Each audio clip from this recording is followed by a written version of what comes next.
3, 2, 1. So I'm still setting everything up, and it's like 3, 2, 1, and I'm streaming. And it's just like, well, I'm not finished setting up the camera.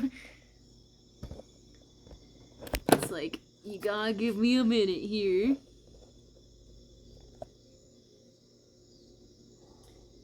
So today I got some new yarn, and I'm gonna be crocheting a new shawl that I decided to do. So that's what we're doing. We're just crocheting with some nice ambiance music playing. Where's the little string? It's just unraveling from... Aha! There it is. I figured I'd do some nice ambiance music since that's non-copyright and I'm allowed to have that in the background. So.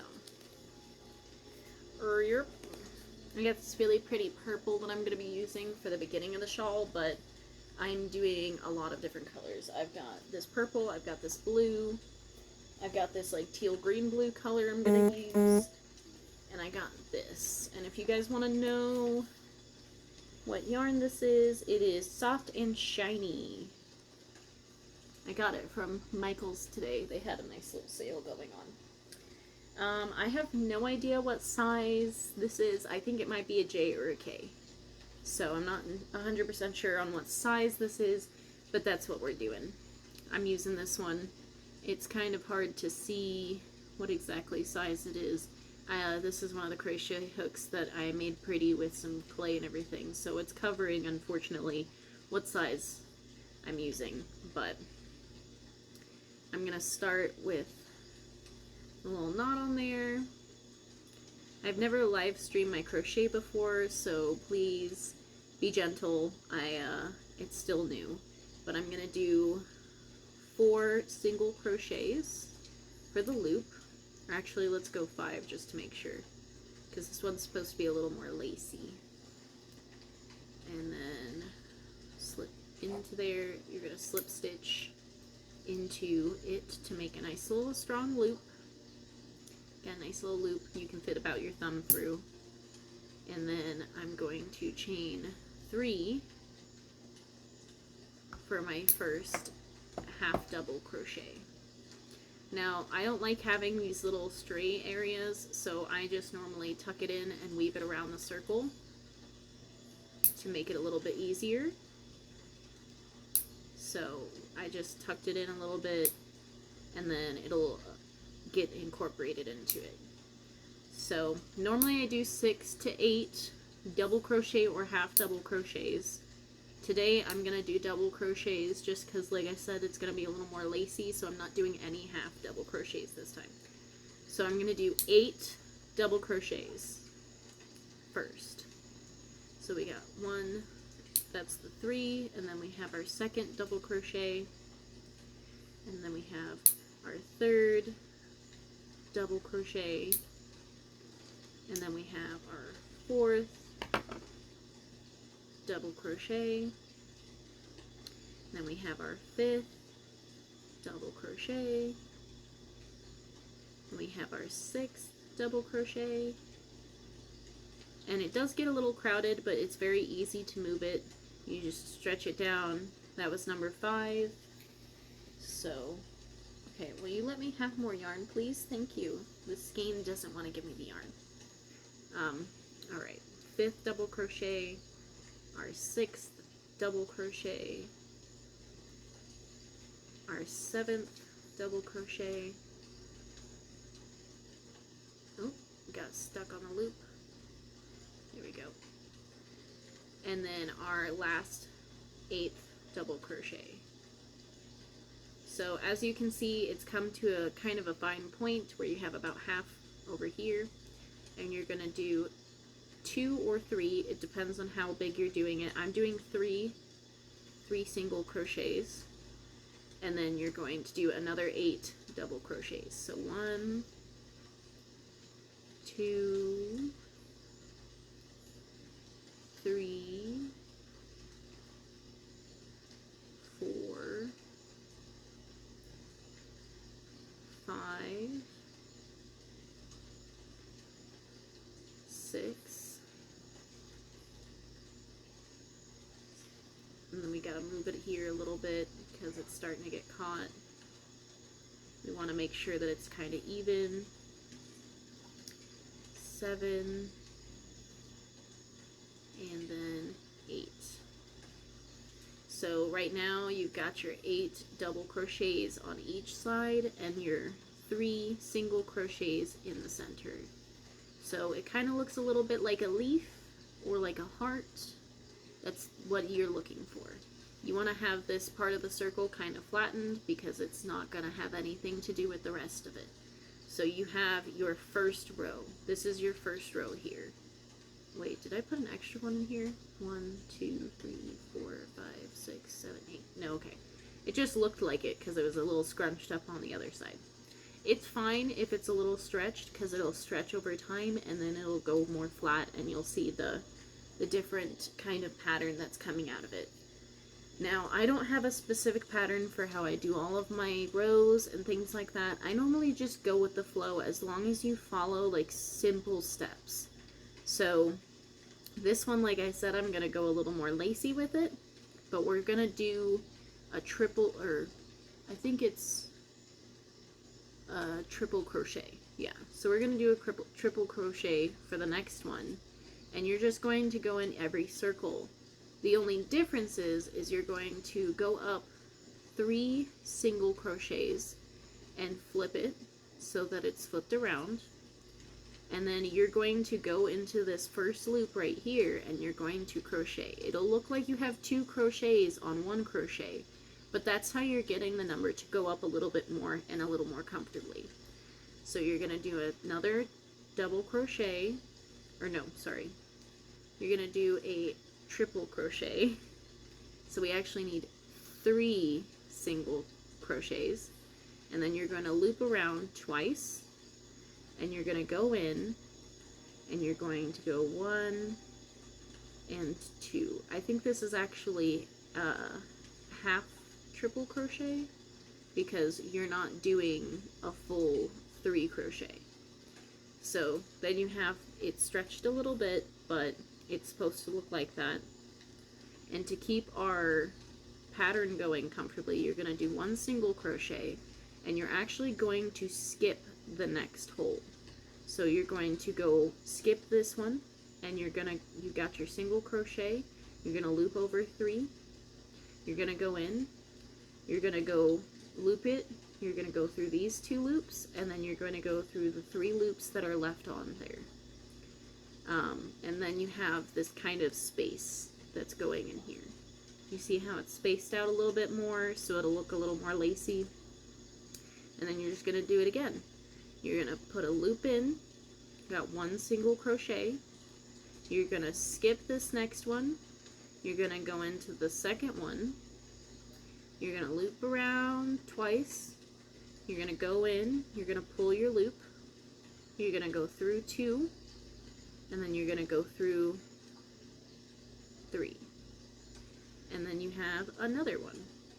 And then you're going to make your single crochet just like before.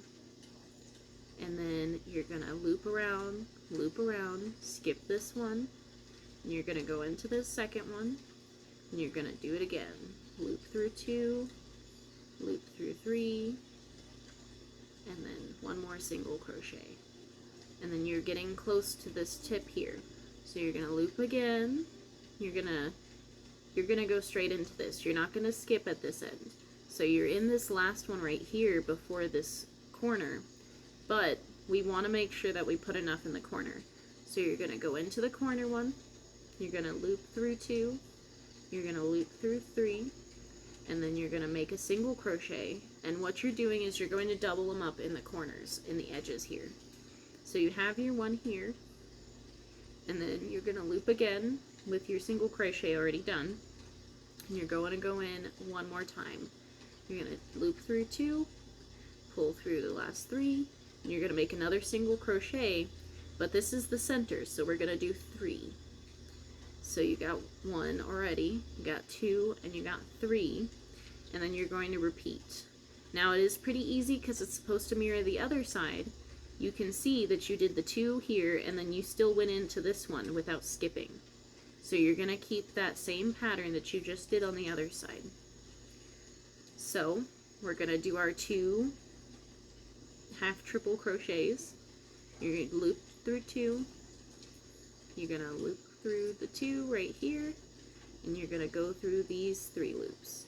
And you're going to make your single crochet, and then you're going to loop around twice. You're going to go through these 2 loops and go through these 3 loops, and then you got another single crochet. And there's your corner already started right here. This is your end of your, this is the point of your shawl. So it's going to look like a leaf for a while, but you'll see how it grows. And I like it because it has that leaf aesthetic look to it. So because we didn't skip one before the last one, as you can see on your other side, you're going to go directly into the next loop. So make sure to stretch your loop a little bit so it's easier to see. You're going to go over and loop around twice. You're going to go into this crochet. You're going to pull it through these 2 loops. You're going to pull it through these 3 loops. And then you're going to make a single crochet. And then you're back to your skipping. So you'll have this one that's empty. You're going to go to your next hole here. And it is a little tight at first, but it does get a little bit easier. You're going to do your double loop on there. You're going to go in. You're going to go through your first 2 loops. Go through your 3 loops. And then you're going to go into your single crochet. And then you have your skip again. So you're going to skip this hole. You're going to go into your next one. It is a little tight in the beginning, like I said, but you'll get there. I believe in you. You'll loop around twice. You'll go into that second loop, and you're going to do loop through 2, and then loop through 3, and then your single crochet. And then you're going to skip one, and you're going to get to this second loop again. You're going to loop around twice. You're going to go through your loop, go through 2 loops, go through 3 loops. Oop, got caught. And then your single crochet. And we're getting closer to the end one, and you see that you have another one of these without a skip. Now what it is you want it to match as much as possible as your other one. Now we did skip one on the other side, but it's okay. You still have to make sure that you have your 2 loops. So even if it's a little off, you'll still be able to work through it no problem. So you're going to work 2 of these into this loop. So you're going to go around twice, you're going to go into that loop, you're going to work through, you got your 2, oop, got your 3, and then single crochet, and then you're going to stretch it, make sure you get that other one, so over it twice, go in, you're going to go through these 2 loops, you're going to go through these 3 loops, and then you're going to triple crochet. Or not triple crochet, 3 chain ones. So we have our first portion, and it looks kind of funky now, but once it starts stretching out, it looks a lot better, and you'll be able to see the difference in everything and how it's changing. Now, if you look here, you should still have the same amount. So you have 2, 3, 4, 5, 6, oh, hold on, 2, 3, 4, 5, 6, 7, and I actually have one extra one here, so we can actually unravel that one because you want it to be even. Sometimes it does get a little uneven depending on how you're doing it, because sometimes my mirroring is a little off or I lose track. But as long as you count it and it's the same amount on each side, you're fine. So you have that perfect one where it's perfect mirror of the other side. Like I said, we have 2, 4, 6, 7 on each side right now.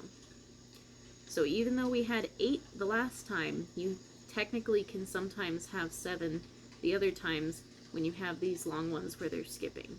And it can get a little confusing, but you just want to make sure that it mirrors the other side and that it's continuing to get larger. So this one is going to be a thinner amount where we're going to go backwards to how we were doing before. It won't stop buffering. I'm sorry, Nana. It happens like that sometimes with some online stuff and everything. So unfortunately it will buff, but if you go back out and then you back up and everything like that and go back to where it started, you can click on it again and sometimes it'll go back to normal. So it does take a little finagling sometimes.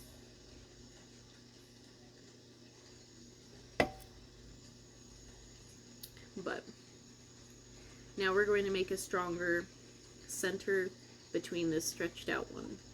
So we're going to chain 3. So we have a chain of 3 single crochets, and we're just going to double crochet into each one, but you're going to double crochet twice because we're making sure to make up for the last time in the pattern. So we have this one, we're going to double crochet into this spot. You got 2 double crochets, right?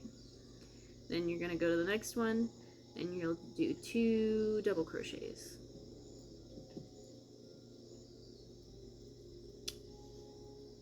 Two, and then we're going to go into the next spot and you're going to do 2 double crochets.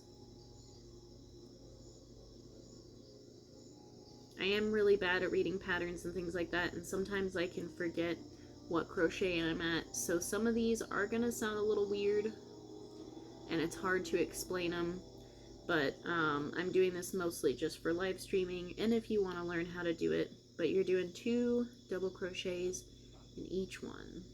At least I can remember what a double crochet and a half double crochet is. Sometimes I get them a little mixed up, but yeah. You're going to put 2 double crochets in each spot until you reach the center. 2 double crochets. So you're expanding how many you have going in your pattern. So we've reached the center. You're going to do 2 double crochets again. And then you're going to do 3 single crochets because you got your center. And you're just going to do it all over again. You're going to do 2 double crochets in each hole you have going in your pattern. So you got your center going, then you're just going to do 2 double crochets in each slot.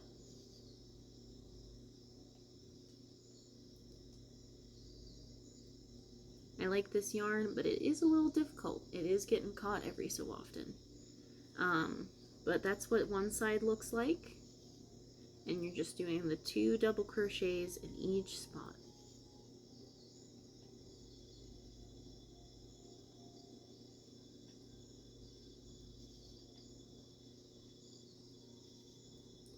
And 2 double crochets.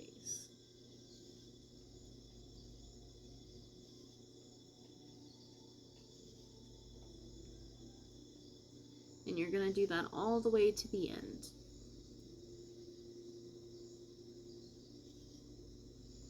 Two double crochets.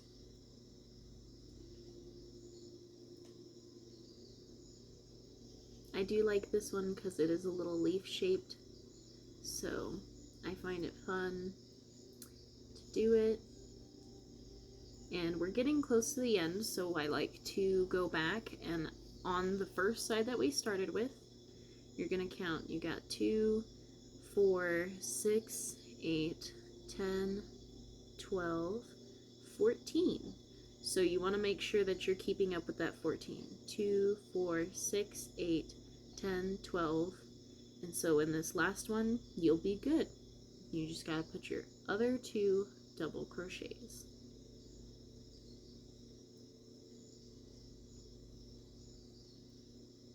Now once you've gotten like your base pattern and you can see how it's coming out, you can stretch it a little bit more so that it's flattened that circle and tighten that center because you're not working on it anymore.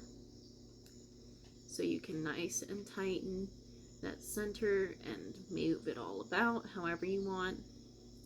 And you got your center going pretty well. You got the tip and you can see where your pattern is going. And then you're just gonna go with the flow. Now I like to do a lot of different things, so I don't want to go through each one with you, but I will let you know what exactly I'm trying to do. I do like to mix it up here and there, so normally I do this and then I do a double crochet row, and then I do sometimes a quadra crochet or a half triple crochet or things like that.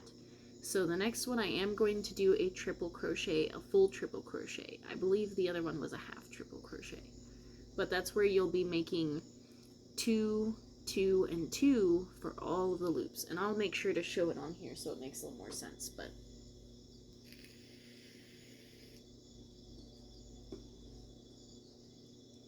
since we're doing a triple crochet for the next one, you probably want to do, I normally do about 4 or 5, I'm going to do 5 to make sure I have plenty of room, single crochets. So I did 5 single crochets.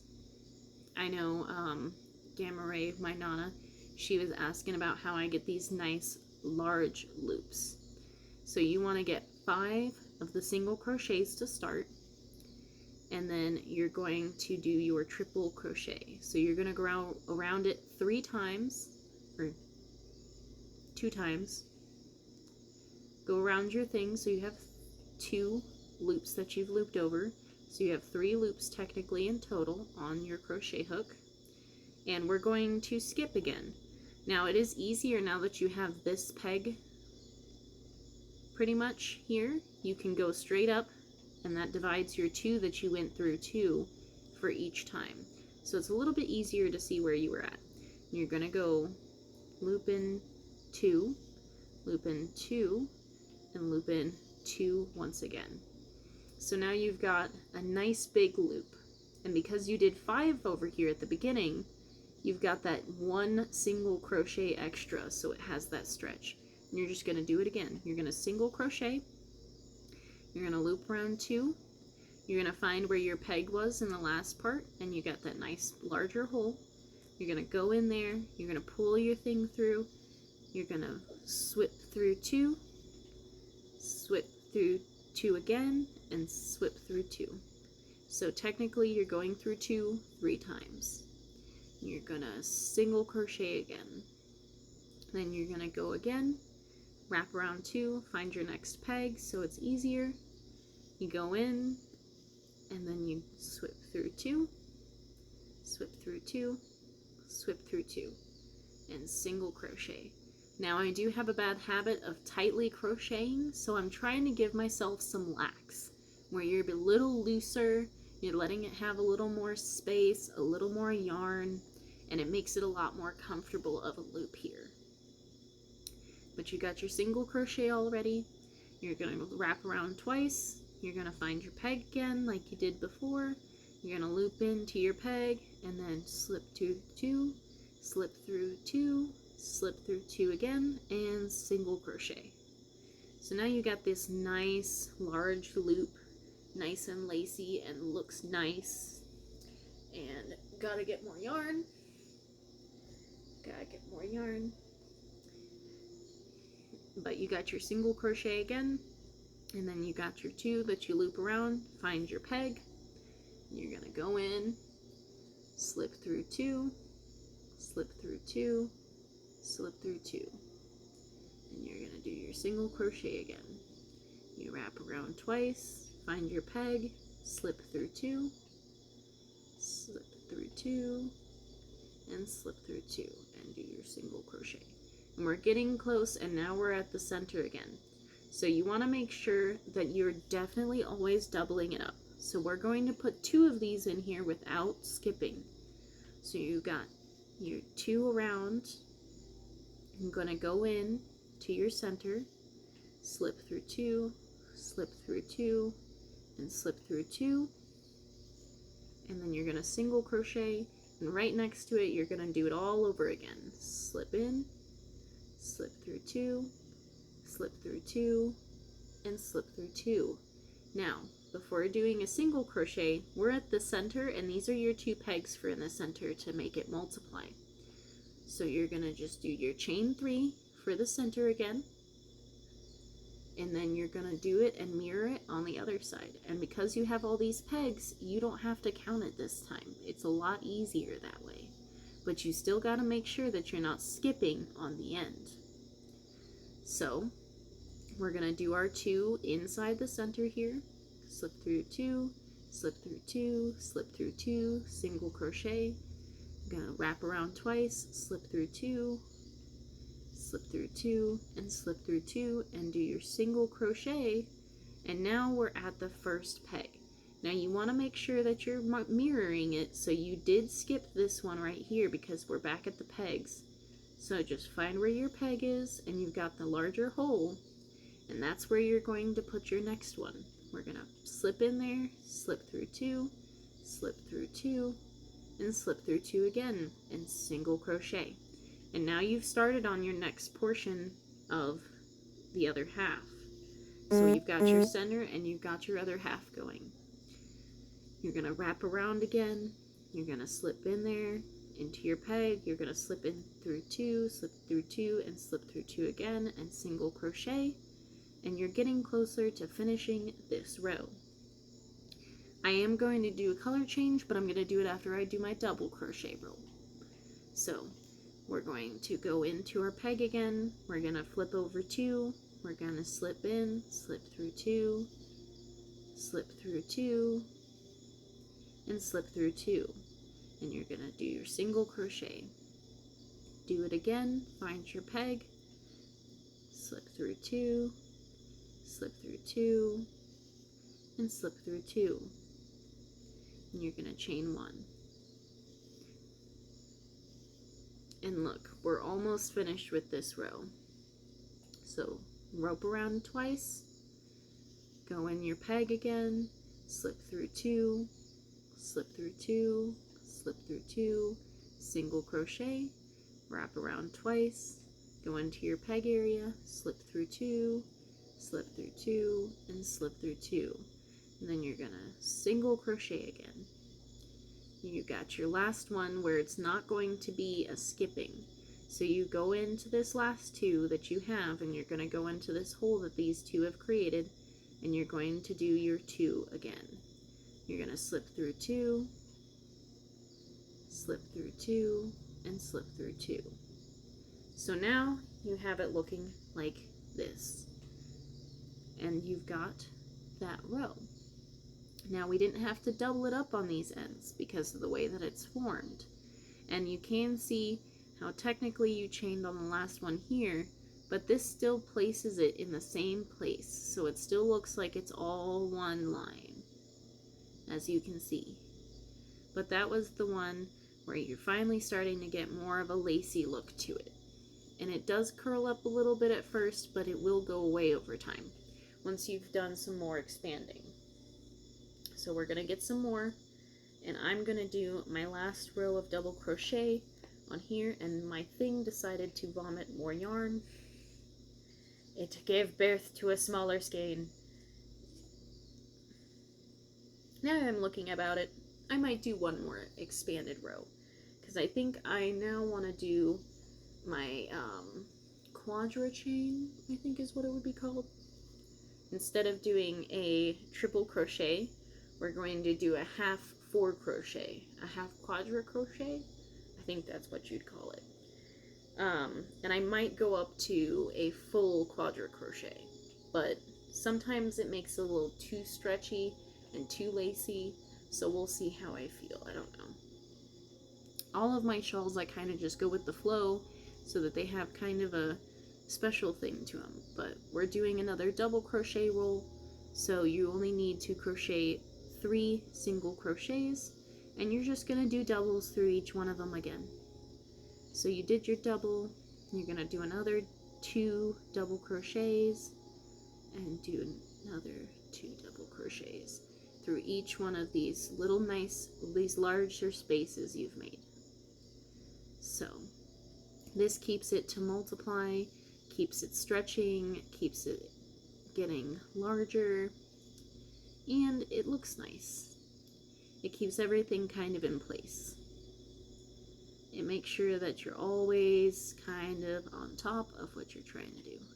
So you're just going to do double crochets and 2 double crochets into each of these spaces that you have between each. I call them bars because it makes it easier for me, but stitches, whatever you want to call them.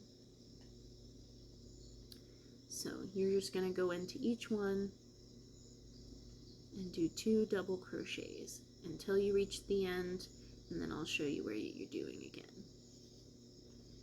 Alright. So we've got these 2 double crochets in each place, and we're back to our center again, and you're going to do 2 double crochets, and then you're going to do your chain 3 for the center. 1, 2, 3. You got your chain 3 for the center, and then you're just going to do 2 double crochets and mirror the other side. So in each nice space, you're going to do 2 double crochets.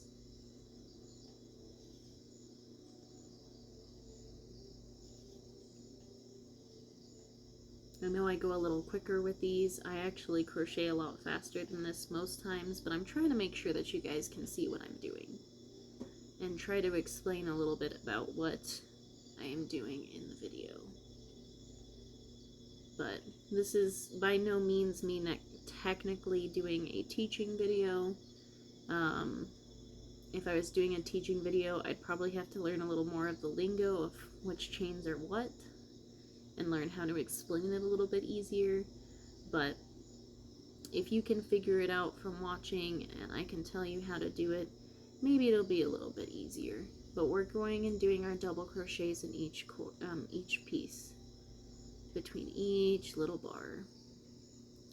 You got nice spaces between these 2 each time, so it'll be easier for the next time for you to see where you're putting your next crochet. Once you're at the end, I just got to the end, you'll keep up with your double crochets, and there you go. So we have another round done, and like I said, it is starting to stretch out. You can see how it's all nice and stretched. It's getting there, and it kind of looks like a butterfly now. Kind of. I don't know. I like the shapes that it makes and how it kind of looks different each time.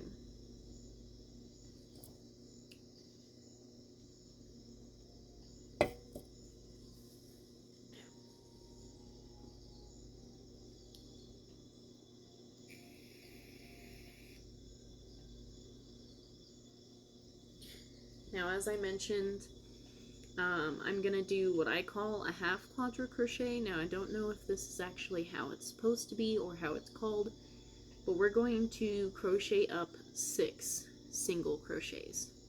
So you've got 6 single crochets here. It's nice and long. I think this is as big as the crochets I'm going to do, because I don't like leaving big holes, but I do like having a little something. So we're going to loop over 3 times along with your main loop. So you have 4 loops on here. You're going to go into your first peg space, which is the larger space, not this first one, but the second one. And you're going to go in, you're going to loop through 2, and then loop through 3. And that's what I call a half quadra crochet. Like I said, I'm not sure if that's what it's called, but that's what I call it. So it helps a little bit, I guess. But yeah, we'll do it again. You're gonna single crochet for your space. You're gonna loop around 3 times. You're gonna go into your next peg space. You're gonna loop through 2, and then pull through the 3. And you're gonna single crochet again. So you guys got these nice large pegs, even bigger than our triple crochets. And then you're going to do it all again.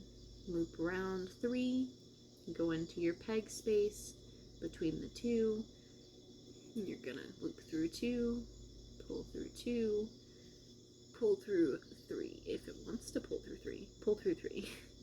And single crochet in nice large spaces. I may go to a full quadra crochet just because my Nana was asking me about it, but I'll see after this one. So we'll have 4 on our loop again, we're gonna go through, loop through 2, loop through 2, and loop through 3. I know I'm saying loop through 3, but I think it's supposed to be pull through 3, but single crochet. You've got these nice long pegs. They're still very nice. They still won't unravel, no problems, and they still look nice. They look like single crochets too. That's what's fun, is I like how they look like single crochets, but they're not. But you got your doing it again. So you're going through 4, and then you're going to loop through 2, pull through 2, pull through 3, and single crochet. Like I said, it's very nice, very lacy looking. I like how it looks. And this is a nice soft yarn, and it looks very shiny with this yarn that I got. I really like it, and it reminds me kind of like wings. But we finished that one, and you're going to... Oh, I actually did a quadra crochet on accident on that one because I was talking and wasn't paying attention. See? Gotta keep up with your pattern. So we got our 4 on the loop. You're gonna loop through 2, loop through 2, loop through 3. Yeah, I went and looped through 2 on all of them on accident. But yeah, you got these nice large pegs, the nice comfortable spaces, and we're gonna single crochet again. You're gonna wrap around 3 times. You're gonna go through your peg. You're gonna loop through 2. You're gonna loop through 2. You're gonna loop through 2, and you're gonna go through these last... Oh, I did it again. I did it again. I keep trying to do the quadra crochet. Quadra crochet is next, and I'm doing it now. Gotta redo that again. Alright, loop through 2, loop through 2, loop through 2, and 3. Almost did it that time, but I saved myself. Best thing about crochet is you can always undo what you did. You're going to loop around. You got your 4 loops. You're going to go to your next peg. You're going to loop in, loop through 2, loop through 2, and loop through 3. But yes, we got nice large spaces here. And they're kind of offset from your last large spaces, so it looks nice. And you got your chain 1. You're going to make your 3, wrap around. We're at the corner now, so we're going to do 2 in this corner before we do our center. Loop through 2, loop through 2, and loop through 3, chain 1. And you're going to do it again in the same space. Loop through 2, loop through 2, and loop through 3. And you're going to do 3 crochets because we got our 2 in our corner, and you're going to do it again. So you got your 3 single crochets, and we're in the corner here. Make sure you have plenty of yarn to go around. It can sometimes take only a couple of skeins, other times it takes more skeins. It just depends on what kind of yarn you're working with and how large you're making these loops. But you're going to make 2 more with chain 1 between them, chain 1, and then you're going to do your second one, and then chain, and then single crochet, and there's your corner. Your corner is done, your edge, your middle, center, whatever you want to call it. I call it a corner because it's technically got 3 corners if you think about it, but you only have 1 corner that you're doing a multiple like that. So your tip, I guess. And you get your chain 1, so you're going to loop around again, and then you're going to go in and you're going to do it through your pegs each time once again. I'm getting messages on my phone while I'm trying to do this. That's also starting to distract me a bit. But you're going to loop through, loop through, loop through 3, single crochet, wrap around, 2, 2, 3, single crochet, wrap around your 3, you got 2, 2, 3, 3, chain 1. You're going to continue doing that through each peg space. And you should always have two double crochets between each one. So as you look, you gotta make sure that you're skipping with the pegs and you have your 2 double crochets between each one and you're going into the larger space. Because otherwise you can mess up the pattern on accident. You're gonna get your single crochet. You're gonna wrap around. You got your 2, 2, and 3. Single crochet. You're gonna do it again into your next peg space. You got 2, 2, and 3, and single crochet. And then you wrap around again.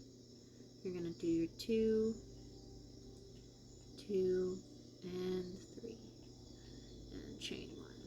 And then you've got this last space, and like I said, even though you're going in and there's one piece between these, you still want to make sure that you're making everything mirrored. It doesn't look like it's supposed to be like this at first, but once you get further, it will look correct. So you will loop into that one. So you're going to go into that space, that last one, and you're going to go in, and you're going to do your last half quadru crochet. And I'm going to chain 3 because our next one is going to be a double crochet row again. So we're slowly but surely getting longer. I like to stretch my piece out a little bit each time to make sure it's getting nice and taut. And it looks like it's curling in again, but remember, once we do our double crochet row, it won't curl anymore. So it looks like that sideways when you're holding it from the center. Remember, these are the 2 that you're going for each time. And as you can see, it looks like it's almost a continuous. But you're going to do a double crochet row again now. So you're going to double crochet until each one of these peg spaces. Let me check these messages real quick.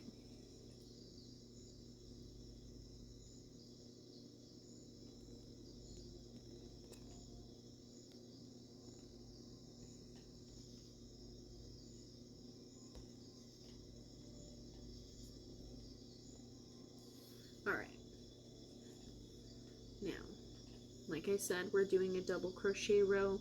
I'm sure you guys have learned already what a double crochet row looks like, so I'm just going to do my double crochets, 2 double crochets in each spot. No spaces, just 2 double crochets in each spot.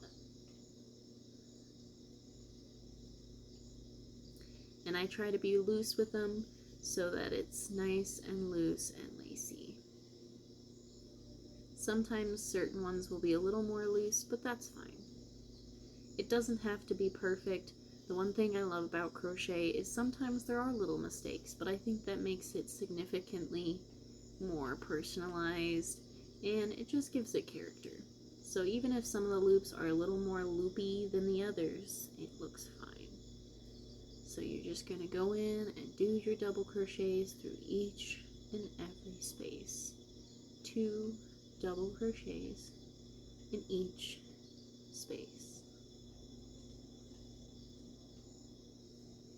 Trying to go slow enough so you guys can sort of see where I'm going with this if you're still trying to catch up.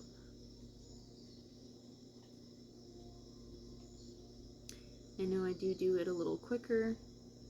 I'm trying to slow myself down, but if I slow down too much, I kind of get lost in what my pattern is. So, I guess all I can say is you just gotta be careful. And I will try my best to slow down a little bit more if anyone needs it. But you can always rewatch it or pause it, and then go back. So we're back to our center again. You're going to do your 2 double crochets like the rest of the pattern. Do your 3 single crochets, and then you do your other 2 double crochets to complete the pattern in the center. And then you're back to your double crochets, 2 in each space. And this is, as you can see, stretching out quite nicely. You've already gotten it widening quite a bit, and it's starting to look a little more lacy. That's what I want to go with this pattern, is just a little bit of a lacy, comfortable pattern. It'll just look nicer in the end, if you ask me. Now, normally I don't continue this pattern over and over and over again. Sometimes I'll do larger ones, sometimes I'll do smaller ones. All you have to do is make sure that when you're doing your rows, that your rows are on point with what you've been doing. So like, you could just do another double crochet, and that's what I'm going to do when I do my color switch here in a second. So instead of switching to the larger hold crochets, I'm going to be doing another double crochet, but it will be different than what you have currently, and you'll see what I mean here in a second, as soon as I got the rest of these double crochets in, because then we're going to be doing a color change.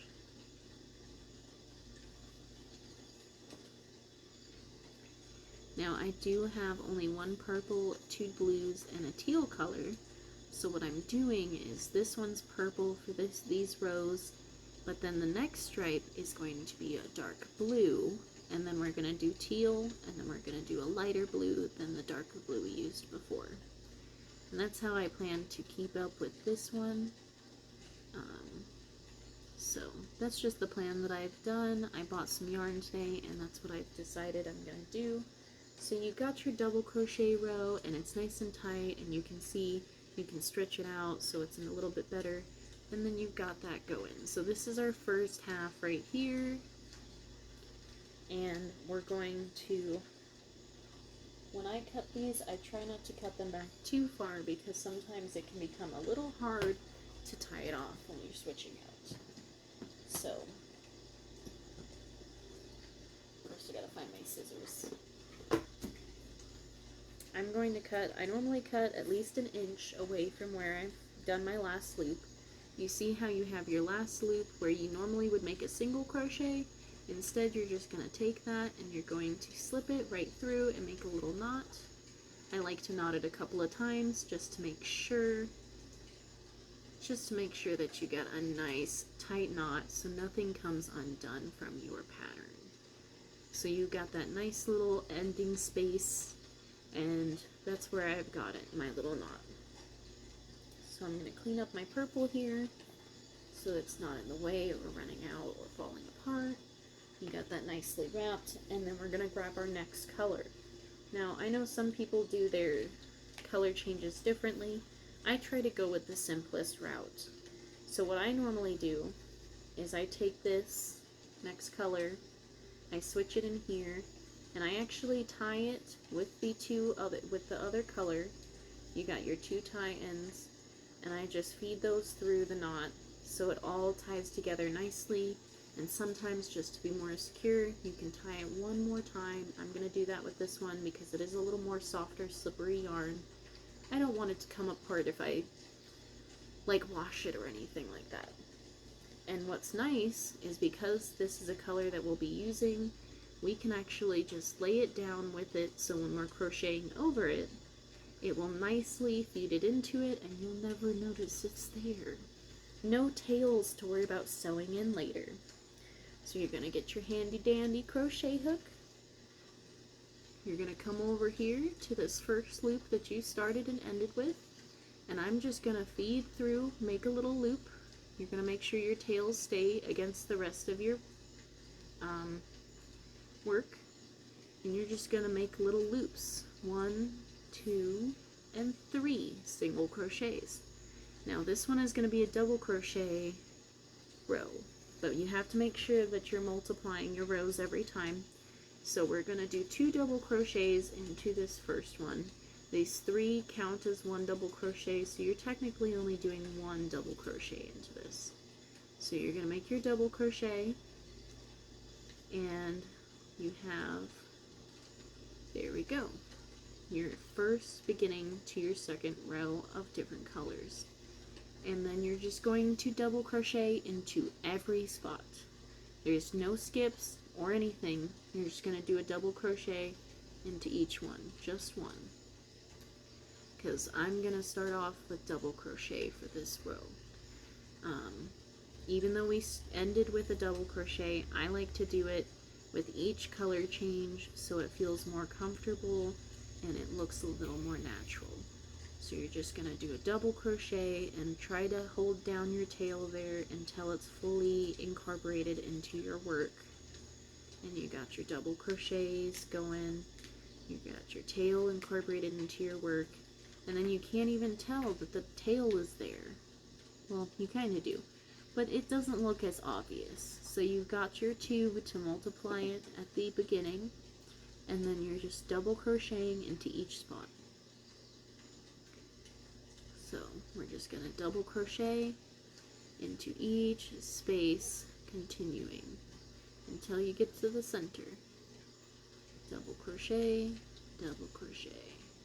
multiple double crochets. And like I said, try not to be like me and be too tight about your crochets. Let it be a little loose, let it have plenty of stretch. You don't want it to be really, really tight because then you can't really see how pretty the pattern is. And when you have it more tight, it also tends to shrink your rows.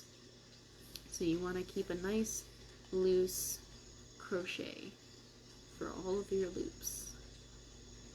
Nice and loose.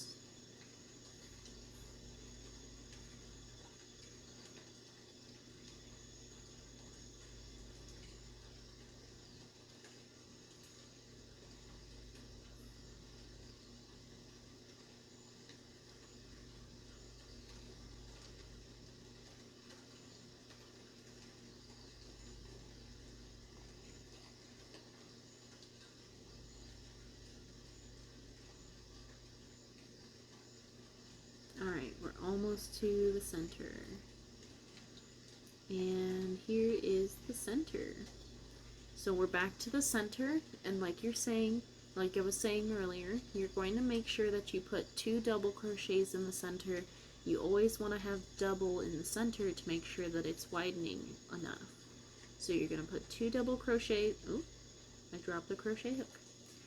You're going to put 2 double crochets in the center, and then you'll have your 3 chain ones. So 1, 2, 3 single crochets, and then you're just going to do it again. Double crochet and double crochet, and then you're going to go back to double crocheting in each space. So we've got a nice color variation, where you've got the nice color change, and you're almost finished with your first row of blue, or whatever color you pick.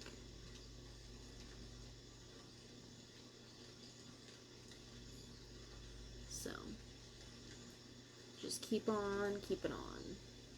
And you see how it's stretching and it's nice and lacy, and it'll be a nice, comfortable, not super warm but not super cold shawl, and it'll just look really pretty, really nice. I like the lacy look, whether it be heavy or light like this one. This one's a nice, soft, fluffy, light yarn, and I like how the shininess is really brought out when you have something like this. So just double crocheting in each space all the way to the end.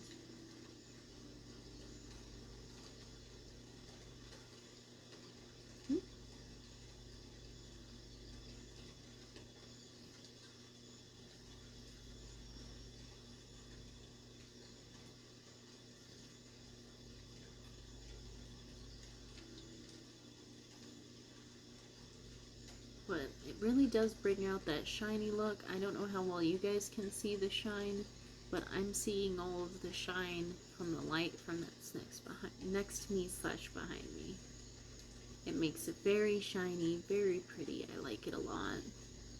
This is actually the first time I've worked with this yarn, but I'm really liking it. It's nice and soft, it's shiny, it looks very pretty, and I think it'll work very well for this kind of crochet. Now, I'm not going to make this row, or this color variation the same as the way that I did the purple, because like I said, I don't really like to keep up with the pattern entirely through it, so sometimes I'll mix match it so it's different ones over in different places. So we reached our last one, and you, like I said before, you gotta make sure you put a double in the last space so that you're continuing it on, so it's expanding. So you have 2 in this last space before you finish it and go to your next row. Now I'm thinking with the blues, the way that I like it, I think I'm gonna do another area, another row, but instead of it being a large row like it was before, I think I'm actually going to go with like a half double crochet for this one, because like I said, I don't like them all the same. The pattern's not always reoccurring.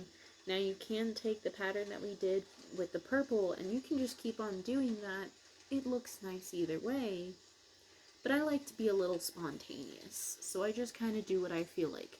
Like, I got sick of making those big loops, so I'm going to make some smaller loops and some semi-big loops for a little while, and then probably loop back to the big loops in the next color. Oh, I got messages.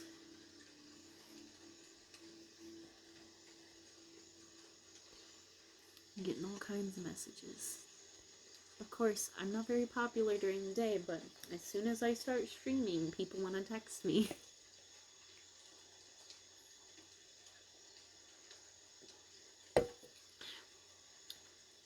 But yeah, well, maybe I won't do a half double crochet. Maybe I will do a triple crochet or a half triple crochet. Yeah, I think I'm going to do a half triple crochet just to have a little something more. I don't want too many spaces, but I might as well do a little something. So we got the double. Oh, see, I messed up there. You want to go over the loop twice. Make sure we have the double in the back. Maybe I will just do a double crochet or triple crochet. Yeah, we'll do a triple crochet. So we have our 2. We're going to have our skip, which normally would skip 2, and that's what we're going to do. We have 2 here. We're going to skip those 2, or that 2 bars or 1 loop. So you have 2 inside the loop. You're going to do a single crochet. You're going to have 1 loop you miss, and then you're going to skip it. You're going to go over 2, single crochet, and you're going to do another triple crochet.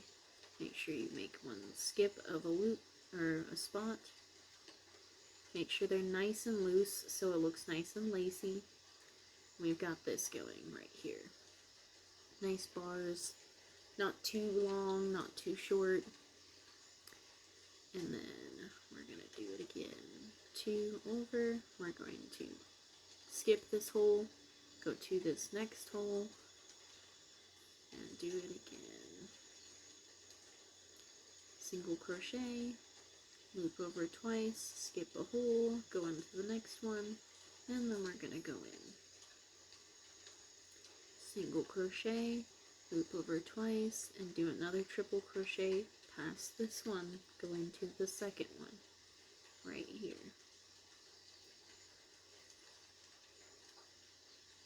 I normally don't really come up with the patterns too quickly. I normally just go with the flow of whatever pattern I'm feeling like. So I normally don't write patterns either. So I'm kind of a little with whatever. I normally kind of just do all kinds of different things and see how it works. And that's how I normally come up with a lot of my patterns. So I know some people have asked me to make patterns and stuff to send to them, but it's easiest if I just kind of explain it to them and tell them how I do it. Especially since I'm not the best at reading patterns and I don't know all the lingo, but I have been told that the patterns I come up with are really pretty, so I thought I'd share some of them here on Twitch. And I know I planned on Twitch streaming my crochet and things like that a lot more often, so you guys can see what I'm making. And so we skipped all the way to this last one, but of course we're to the center, so you don't want to skip it. You want to put in your 2 triple crochets, and your single crochet, and then your triple crochet, and then your 3 single crochets, because we're in the center. And now we're gonna mirror. So you're just gonna flip around and get these last 2 in here in the center, and then single crochet, and then get these last 2 in the center, and single crochet. Do you want me to help you, honey? I got it. Okay. Alrighty. And then we go triple crochet into your first one before we start our skipping, because we want to make sure it's mirroring the other side. So now we're going to go past this first hole. After we do our single crochet, we're going to loop around twice. Like I said, past this first hole, go into the second one, and then you're going to do your triple crochet. And then a single crochet. And then you're going to do your triple crochet past one into the next. And voila. And then you're going to do your single crochet. And then you're going to pass one, and you're going to go in again. Is it not dry yet? I have to unfold some of the parts because I think I was keeping it damp. Ah, dang, sheets don't want to be dry. Oh no, it was the thick blanket. The thick blanket is pretty thick. I mean, at this point, even though our washing machine's supposed to fit 2, like, loads, that one blanket is like 2 loads on its own. Yeah, I just shifted everything around, so hopefully it's dry. I only put it for 20 minutes because it was just damp. Okay.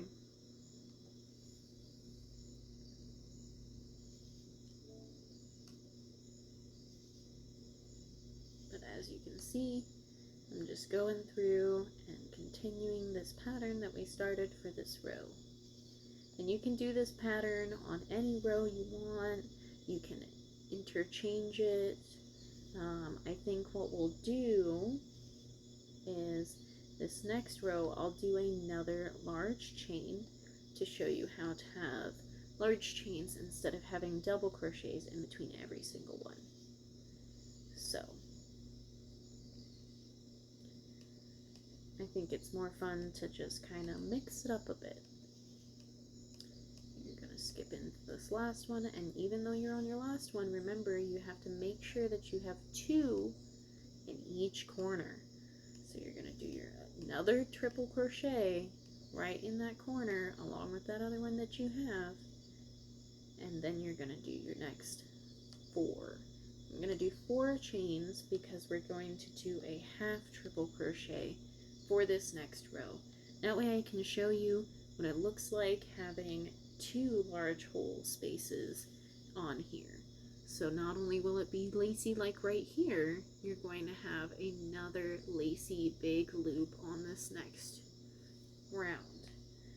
Because I want to make sure to show you guys that you can literally do anything for each one as long as you stay within the pattern of multiplying and making sure that it fits correctly. As long as you have 2 chains in each one on your end row and you have your 4 chains in each row on the inside of the center, you can pretty much make how many ever you want as long as you're fitting it within the pattern. So even though we did the doubles here and then we did singles through each double, you still have a same pattern. And then we did these large ones, and now we're going to do another row of large ones. They're just not going to be as big because I still want to keep them to a certain size range. Because I don't like having super big spaces, because sometimes they do tend to get a little frail and things like that over time. So I try to keep them nice, strong spaces, but not too wide, not too long, just in case. I'm talking so much, I'm losing my voice.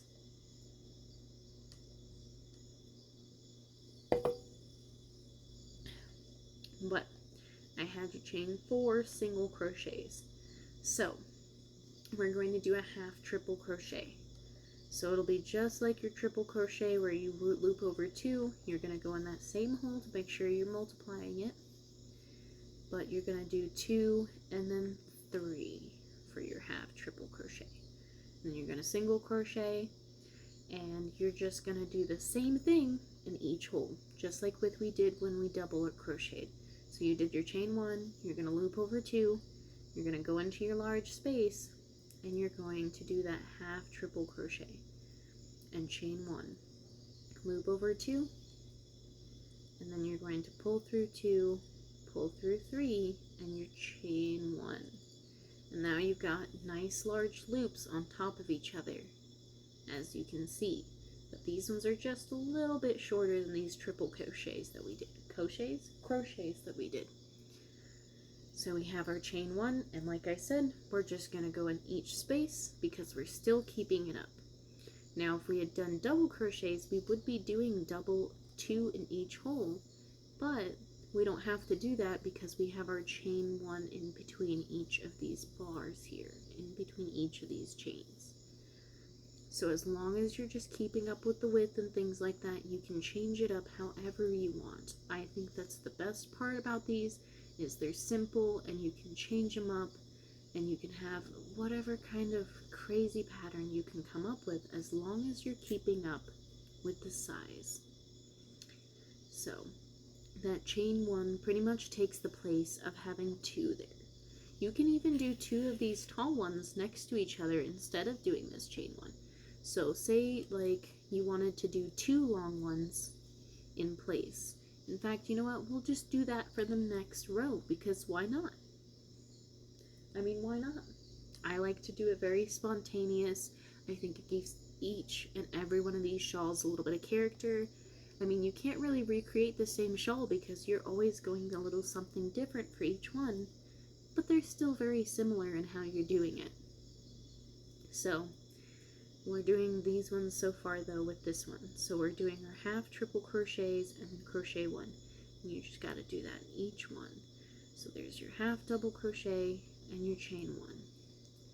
And your half double crochet, and then you're going to chain 1. And then you're going to do your half double crochet and chain 1. There's the chain 1. You're going to do your half double crochet and chain 1. Do your half double crochet and chain 1. And your half double crochet. You pull through 2, pull through 3, chain 1. Pull through 2, pull through 3, and chain 1. Do it again. Hey, hold on. Pull through 2. My yarn's being a little whack. Being whack yarn. Pull through 2. Oh. See, sometimes you can lose track of it, especially with these soft ones. They can be a little slippery sometimes. Pull through 2, pull through 3, and your chain 1. We're almost done with this side. Pull through 2, pull through 3, and chain 1. Pull through 2, pull through 3, and chain 1. And we're not skipping anything. We're just continuing on with 1 in each hole like we did before. And then we're going to go in there, and we're going to do the double in the center. Ooh, I messed up on that last one. So we're going to start over. Pull through 2, pull through 3, and chain 1. Like I said, we're in the corners, so we got to do 2. So pull through 2, pull through 3, and chain 1, and 2, and 3 chains because we're in the center. So now we're going to mirror it. We're just going to mirror again. So now we got to do our 2 half triple crochets, chain 1. We're going to do another half triple crochet and chain 1, and then we're just going to go in each hole again and do the same thing. triple crochet, pull through 2, pull through 3, and chain 1. And it does get a little weird, it gets a little wonky, it gets a little stretched, but it's okay because it will look fine as it is. Always, trust me. It'll look fine, even if you think you may be messing up or you may be a little too loose. It's not really too much of a problem. You just gotta keep up with your pattern. If you need to backtrack, that's always fine. That's just more crocheting you get to do, right? I'm gonna do chain 3, chain 1, and then you're gonna loop around twice, and you're gonna pull through 2, pull through 3, and chain 1. You're gonna loop around twice, you're gonna pull through 2, pull through 3, and chain 1. And I'm not skipping any on this, as you can see. We're just stretching it out and giving it some nice large loops without any problem. Not having to skip or anything, and we're just keeping up with the pattern by using our chain 1.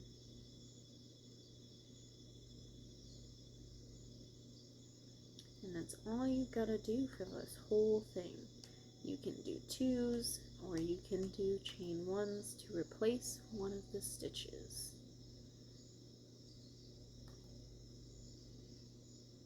Either one is fine.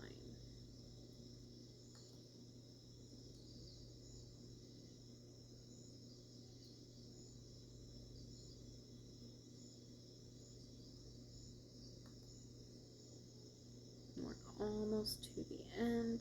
And remember, every time we get to the end, you gotta make sure you do a double, because you want to make sure that it's getting wider. So we're right at this end. We did our chain 1, and you're gonna do your half double triple crochet twice to make sure that it's all getting in there properly. So you have 1, you chain 1, and you're gonna do 1 more to make sure that your pattern is expanding. And there you go. And we have that whole side done. So now, like I said, you can do the long ones as well as doubles without having to have the chain 1 there. So this next one, I'm going to do the same stitch. It's going to be a half triple crochet, but we're not going to add the chain 1. Instead, we're going to do 2 in each space, because that picks up for where the chain 1 is. So instead of us having these half triple crochets and a chain 1 in the center, we're just going to do 2 half triple crochets in each space, so that I can show you that you can do this with any chain that you want. I've gone up to even a 5 crochet. I don't know what it's, I know 4 is like what quadro crochet. I've gone up to doing it with 5 and 6, so you can make the crochet as long as you want, as long as you're following the same pattern where you're making sure you're going through and having the right number in there. So now we're going to do, like I said, so because we're doing a triple crochet or a triple half crochet, we're going to do 4 single crochets to start this next row. So we got our 4 single crochets, and we're going to do our triple half crochet, half triple crochet, go through 2, go through 3. See, I didn't put a space between there, and then we're just going to do 2 of those half triple crochets in each section. So instead of putting a single crochet, there's no sense for a single crochet when we're not skipping any.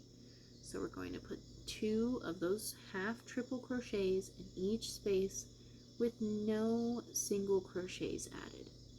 So you see how like there's no space there, we didn't add a space, we're just doing 2 half triple crochets in each space provided. And you got that. You see how it's coming along? So we're just gonna do 2 half triple crochets in each space here. Now, like I said before, you do want to make sure it is somewhat loose, so that it's not too scrunched up together. But like I said, there's no space added in this one because we're doing a double row. So you got 2 half triple crochets in each one. This is what it's starting to look like.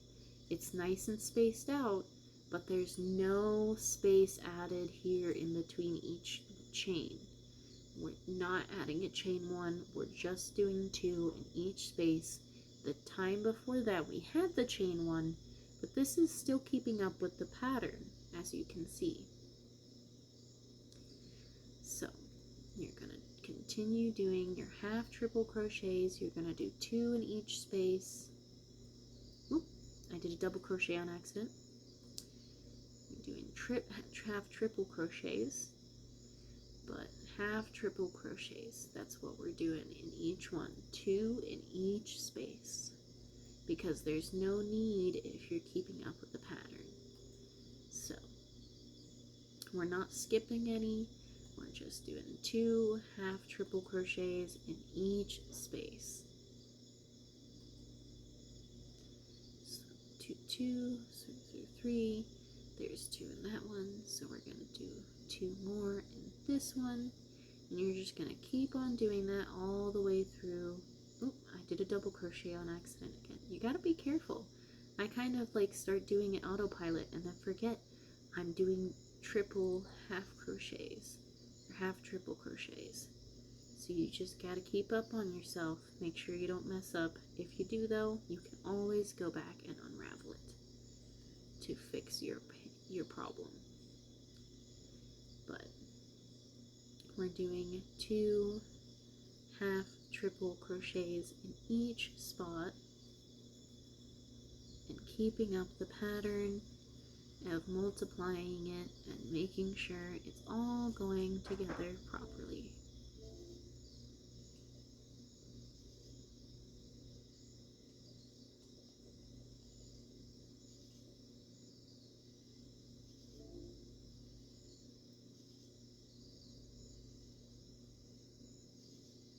What's nice is we did something very different in this color combination than we did in the purple originally. So it gives it a little more character, it gives it a little bit more of a pattern, even though we're technically not going by a specific number or pattern in general. So, but as long as you're keeping up and it's going well, then it's no problem at all. As long as it's expanding and keeping up with your nice, comfortable space. But as you can see, we've almost finished this row, and there's no spaces between each stitch. We are just continuing it on, and it's just triple crochets this time, or half triple crochets. But you can keep doing things like this. You can do next ones 4. You can do it whatever amount that you want, as long as it keeps up with a certain spacing. It's hard for me to explain how it works, but it's pretty easy once you've gotten the hang of it. So you got 2 in each one. Now, I wouldn't say that it's smart to start off with it like this unless if you've got a good handle on what it's doing, because I can't really explain otherwise how it works. But we're already to the center, so we're doing our chain 3, and we're starting to mirror our other side once again. Now, once I start getting closer to the end color, I normally go by a chain 2 in the center instead of a chain 3, but I wanted this one to be a little more lacy, so we're going with a more lax and open space instead. But sometimes you want it a little more tighter. You can always do a chain 2 in the center instead of a chain 3. But you want to have at least more than a chain 1, because otherwise it'll kind of get crunched up and you won't really notice the difference between what side is which. but we're just doing the half triple crochets twice in each space, since the space before it has those single crochets between each chain. Now, if it was just no single crochets in between each chain, then you could only do one, because of the fact that it would mess up the amount of chains that you're doing and how you're expanding it. So if you were, which I'll do it as an example, with the next one, we're going to do double crochets in between each one, but because we did 2 in each space here and there's no single crochets between these, we can't put more than 1 in the hole. So if you have a single crochet row, you can put 2 without a single crochet between them, but if you don't put a single crochet, then you have to continue on skipping for a single crochet row or having a double crochet or whatever, like we did before, how we have our triple crochet. You still have to make sure that it fits within it. You can't overload your row. So we want to multiply it a little bit, but not too many. We want it to grow a little bit in size, but if you add too many, then it won't look right.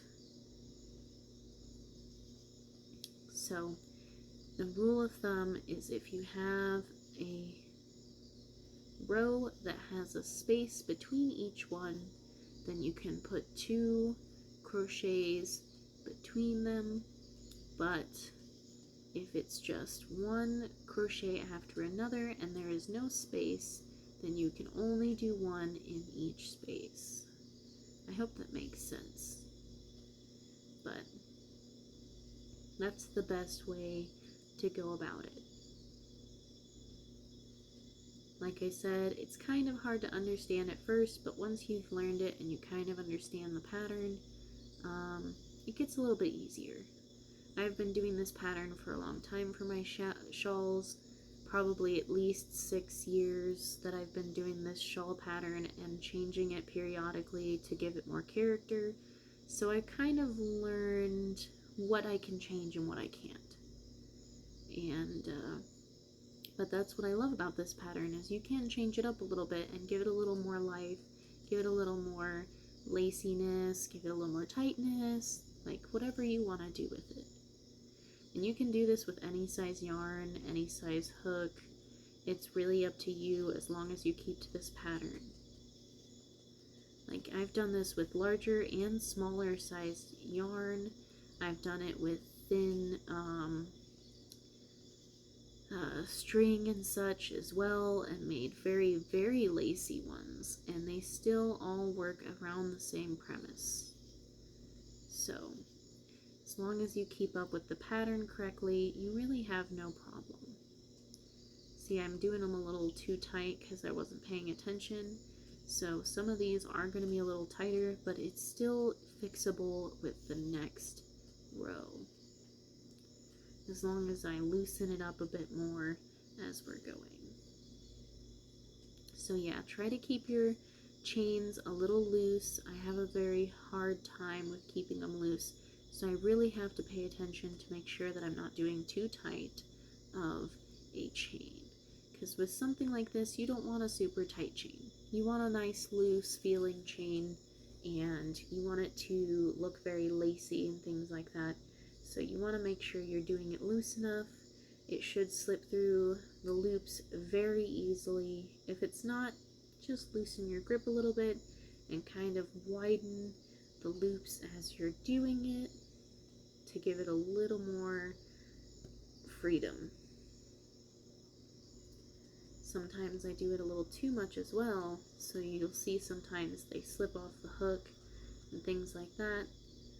So you really just gotta find a nice middle ground with how you want to hold your yarn and how you want it to be loose and not tight, or vice versa.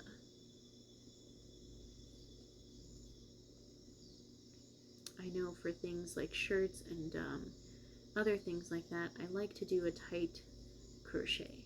But with these shawls, I think they look best if you give them a nice open crochet so they're nice and comfortable. So I finished that end. I made sure that this last one had 2 crochets in it to make sure it continues growing because you grow it over your last two and your front two in the center and your back. So now we've done the half triple crochets, so I'm going to just do a double crochet, but like I said, there is no space of a single crochet between these.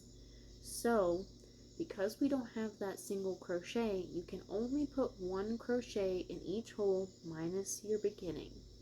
So I did my 3 crochet, single crochet, and you're going to do a double crochet in that same one to make sure that you're keeping the growth, and then you're just going to put a single double crochet in here until you get to the point. So you're just going to do a single double crochet in each space.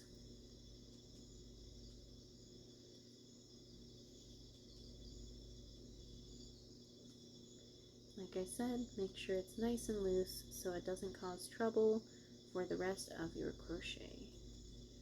You want it to be nice and comfortable and loose and willing to have some space to stretch out so that it's not too tight and it doesn't ruin your pattern. You want to give it nice room for nice large loops, but not too large of loops to where they're falling off of your crochet hook. But yeah, just give it nice little bits of space. Make sure you get nice loops in. Make sure they're somewhat on the same size scale, and you're just going to go into every single loop and do 1 double crochet.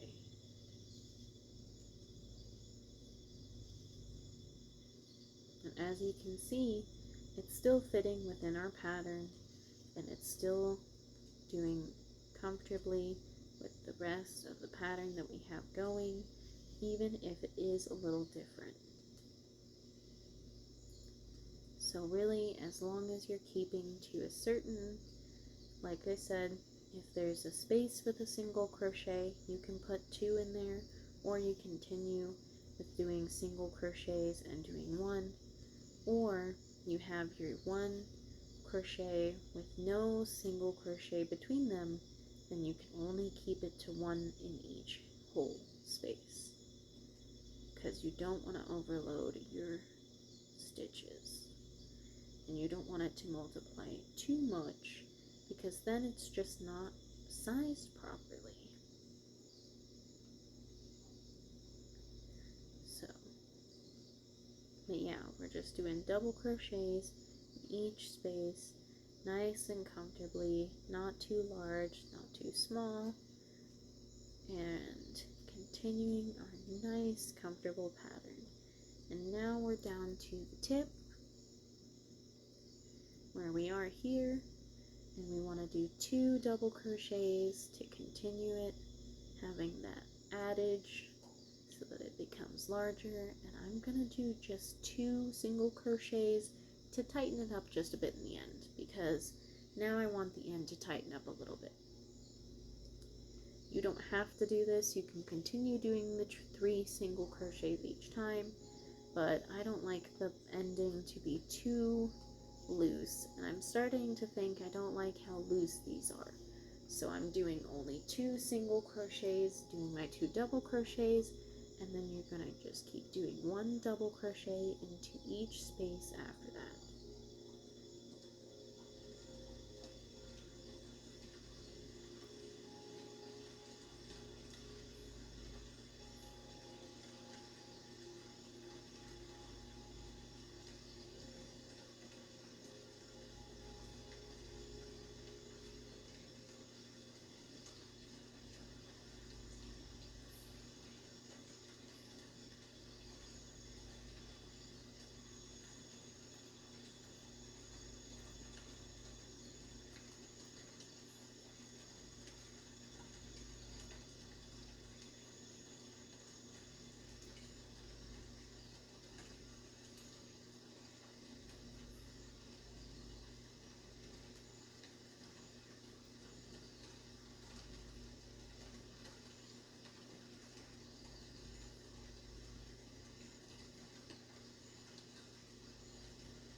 almost finished with these double crochets in each one, and I think this next one I'm going to do a half double crochet just to tighten up the edging a little bit more before I switch to a different color, because I feel like I've done enough of this blue now. Like I said, I switch up the colors and things like that very randomly. I give it a little variation, and I like to change it up a little bit just to make it a little more fun.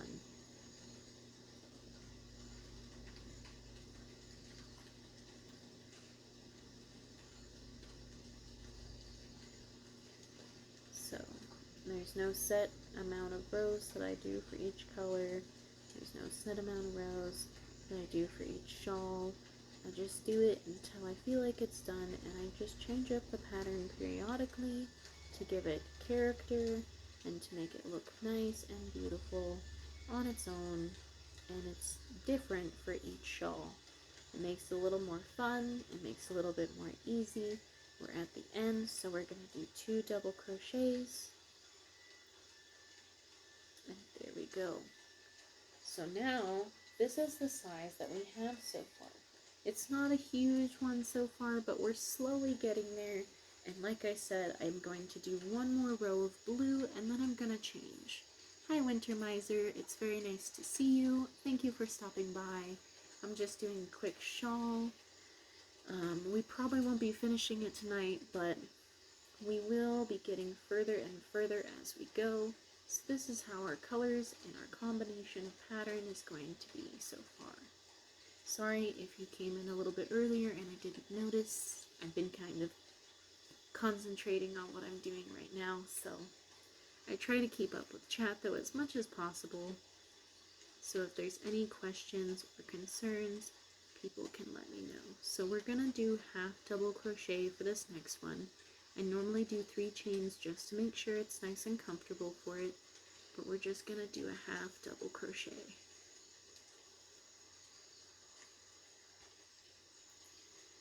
In each slot.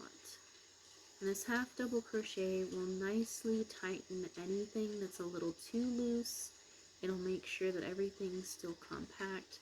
I made sure that we do our 2 in this last corner to make sure we're still making sure it's widening the piece, but we're going through each one and doing a half double crochet to tighten up the piece just a little bit right before we change to a different color.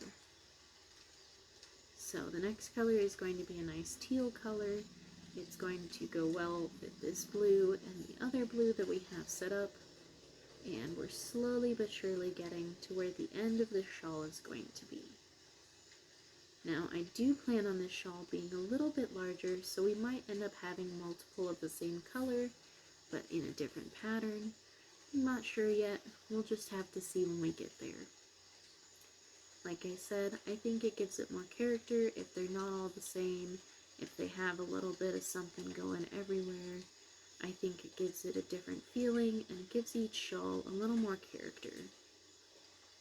So, oop, I slipped up there for a second. I'm trying not to make everything too tight, but just doing these half double crochets will make it a little bit smaller holes. We'll give it a little bit more definition on the edging before switching colors to the next color combination, or coloring row. I'm doing it kind of like stripes so that we have a little bit different, and I might even go back to the same pattern that we did in the beginning to give it a little more definition so that you kind of can see a continuation of some sort of pattern, but not a constant continuation of the same pattern. Because doing the same patterns over and over again can get boring. So I try to just shake it up a little bit by adding a little bit here and there of something different. Giving it a little something new kind of gives it a little more life to it, gives it more character and more design. And like I said, then you never have a piece that's exactly the same. So we're in the center, we're going to do a chain 2, I made them nice and wide, and we're going to do more half double crochets. We're doing 2 in the center after a chain 2. So we have our corner again, our tip, and then we're going to do the half double crochet in each one again. Do you want me to come help, honey? I should be able to get it. Okay. But yeah, you're just going to do a half double crochet in each space.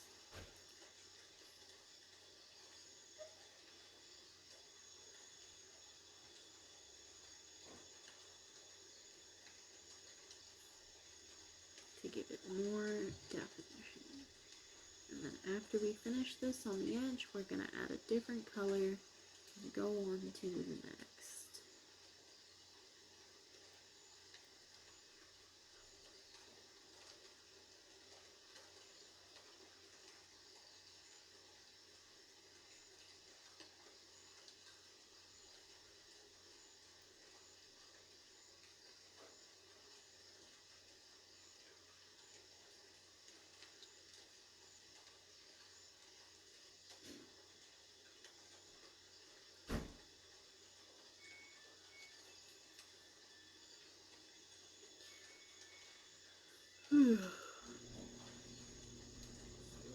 Spots. It's a big blanket, so I guess it makes sense.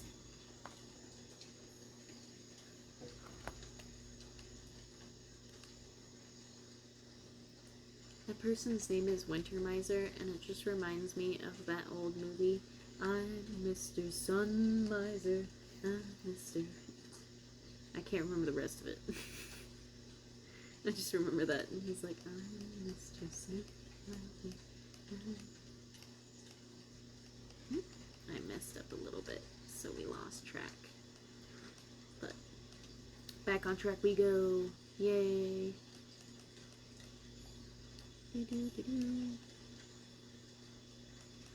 Alright, we're getting to the end now. So we're going to do 2 half double crochets into this corner. And then we're going to tie it off like we did with the purple. So, like I said before, you want to give yourself about 1 inch of string, cut it, and you're going to take your piece of string, make sure that you're not too tight in the corner here.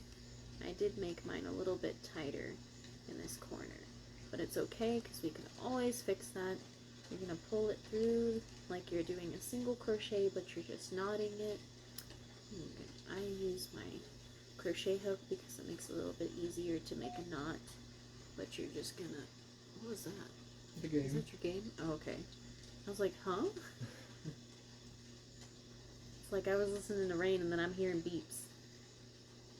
And so you tied it off, and you got this little bit smaller, but it doesn't tighten it nicely and give it more definition. So now your shawl is starting to look better, and you can go on to the next color or continue on. I'm just doing stripes because I was feeling stripes today. So, but yeah, it's pretty easy to continue on.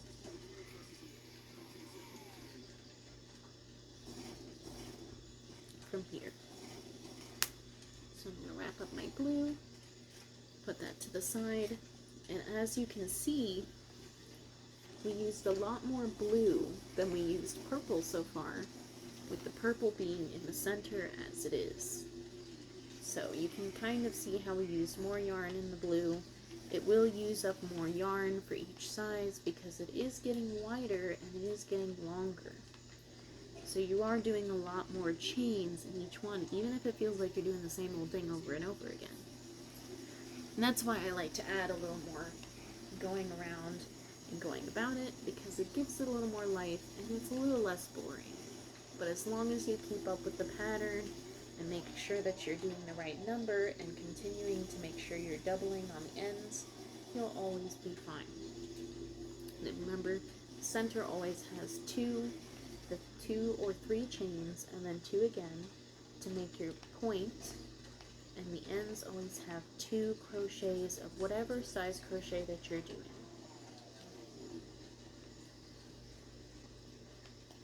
So next I'm switching to this nice teal color. I like it. I think it looks very pretty with the purple and the blues that we have going on in here. But you know what? I'm kind of not feeling it anymore. So maybe we won't do that. Maybe I'll do a stripe more of purple. I think we'll do that. I think we'll do a stripe more of purple. I don't normally go very specific about what I'm doing. I normally just kind of go with the flow of what I feel like the pattern is looking for. I really like this purple and blue we have so far, so why ruin it with putting another color when I'm feeling a little more purple? So I'm just going to do another row of purple. You can do it whatever color you want, with every variation you want.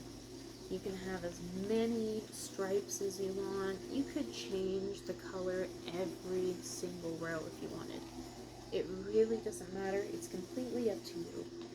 And that's the most fun about it, is that you can just continue doing new stuff each row or keep up with the same color for the whole thing. It's all up to you and how you feel about your piece that you're working on.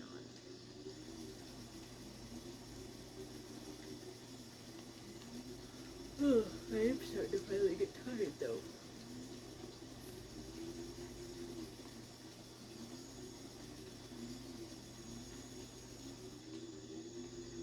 Now, most times when I do these, I normally pick 2 colors or 3 colors that I like to go with, and I just kind of go with the flow like I have been, and sometimes I add more colors, sometimes I just do 2.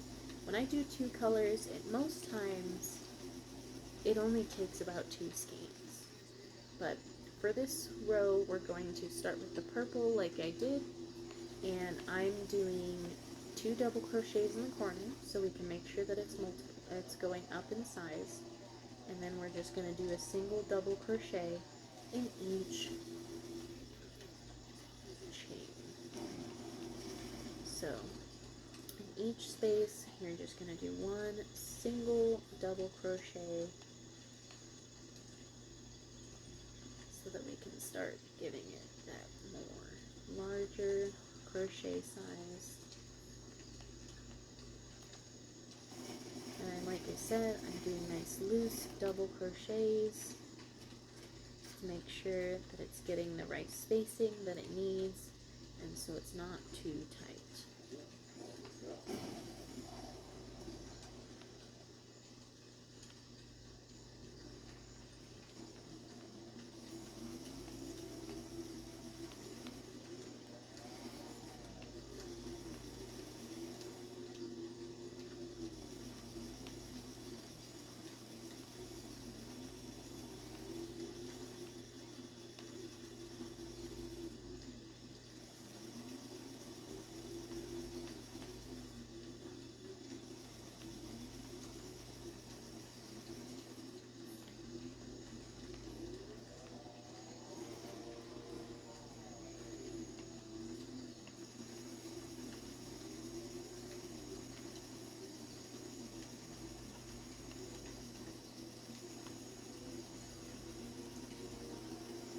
But as long as you keep up with the nice little pattern we have going on here, you can change it up a little bit as you're going. You just have to make sure that your number of chains and spaces are proper.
did this corner again, and remember you do the 2 in there, you three chain ones, single crochets, and then your 2 again to make sure that you're making sure you're having that double.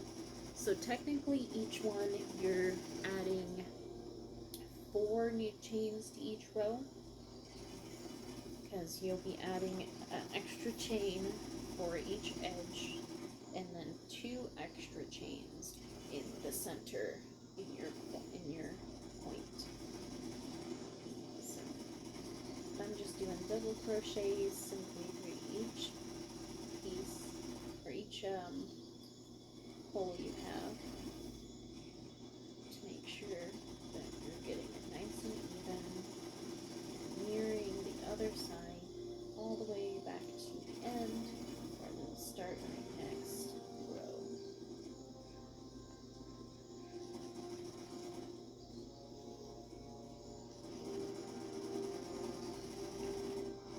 What game is that? Halo? Halo 4. I knew it was a Halo when I looked at it, but I wasn't sure which one.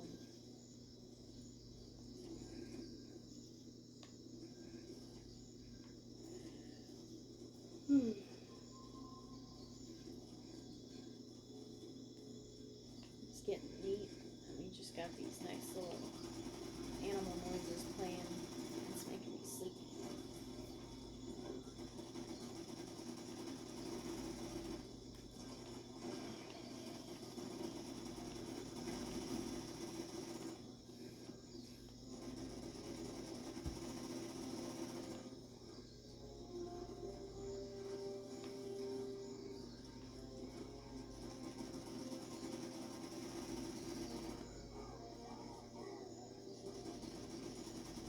But yeah, we're just doing a chain or double crochet in each chain space until we get to the end, and then we're going to double it up once again and then start our next row. I wonder if I can move my phone over here so you guys can see it a little bit better. Sitting front forward is hard on my back.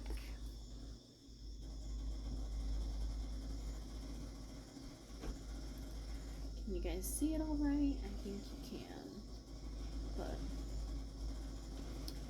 maybe if I angle it a little bit better over here, maybe it'll be a little bit easier for you to see what I do it here. Just a double crochet in each space.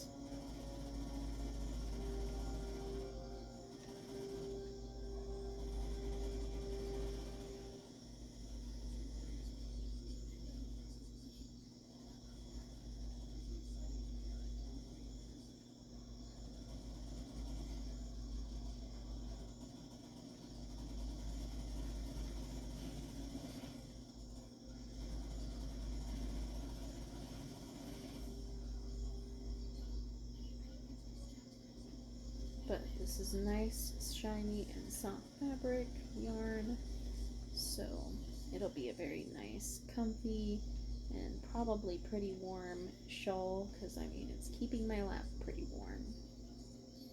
And I don't even have it all the way on my lap. Now that we're at the end, we're gonna double up where there's 2 double crochets in the end to make sure it's multiplying and mirroring the other side. So now we're on to our second row of the purple once again.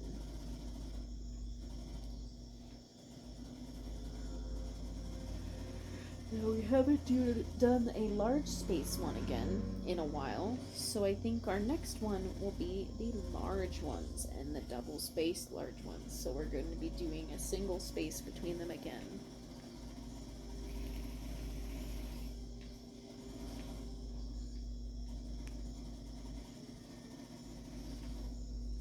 So we're going to single crochet 4 times because we're going to do a triple crochet.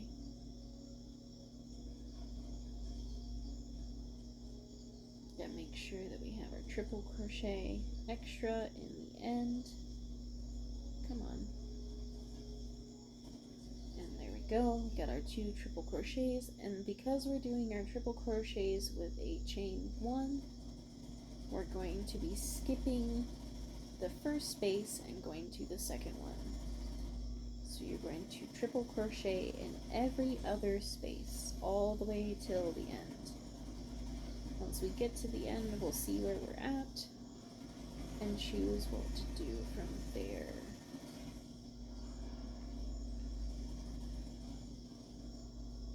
Make sure that you skip one and you have that single crochet after every triple crochet. So triple crochet,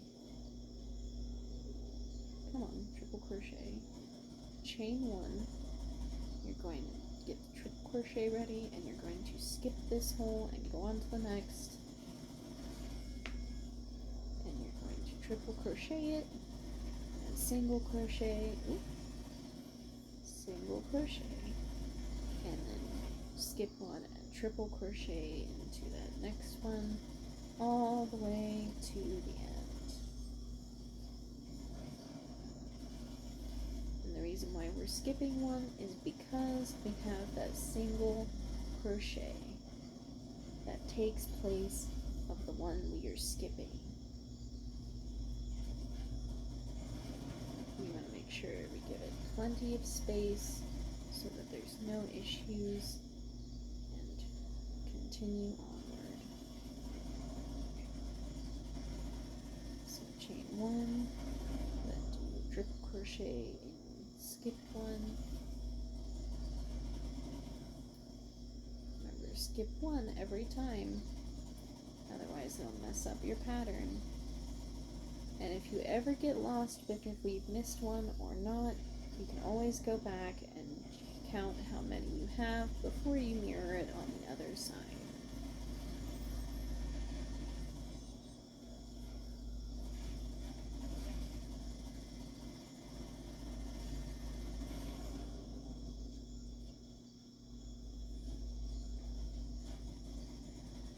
Make sure that if you really like these, make sure to leave a comment if there's anything that you would like to see me make in the future. I do a lot of blankets and a lot of shawls and a lot of different shaped blankets, I should say. I do a lot of different stitches. If it's a stitch I don't know, I'm always up for learning, and I'm sure it's easier to find a YouTube video to explain it, but I don't mind learning a new stitch for a new kind of blanket, or crocheting another shawl of some type, or other things. Like, there's many other things that I can crochet, but I really do like to make these shawls. I think they're really pretty, and they have a lot of stuff going on with them. So we're at the last chain before our center, and we're not going to skip anymore because we're at our center, so we're going to do 2 triple crochets. Make sure you put that chain 1 between each triple crochet, otherwise it can mess up your pattern. So, and then we're going to chain 3, and then do another 2 triple crochets. So now we're moving on to chain 1, triple crochet, and we have our 2 triple crochets on the other side of those 3 single crochets for your edge, and we're now on to mirroring the other side once again. So we didn't skip this last one. We're going to make sure that we put our single crochet or triple crochet in there and our single crochet at the end, and then we're going to skip 2 again and continue on with the way that we were doing it on the other side.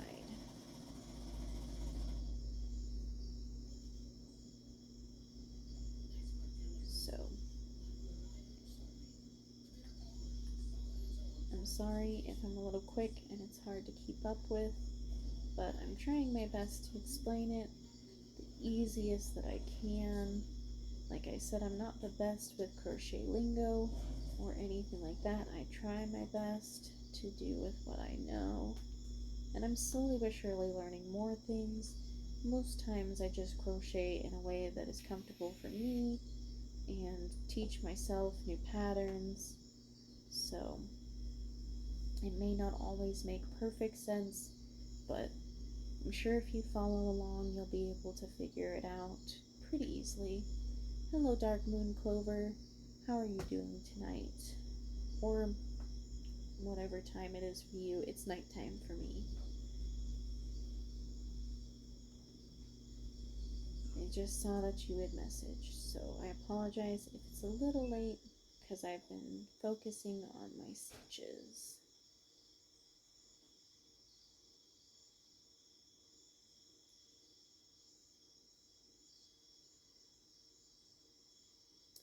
But we're just doing a triple crochet, a single crochet, skipping one, and then doing another triple crochet in every other space.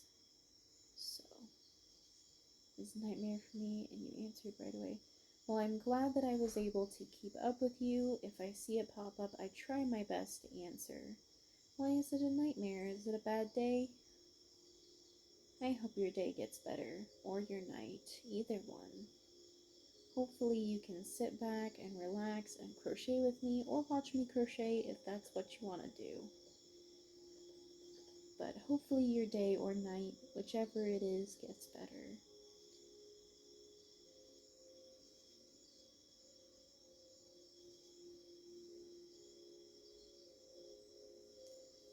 But yeah, we're almost to the end of our triple crochets in every other single one space, and then we got our single crochet. It is nighttime. Well, hopefully your night gets better.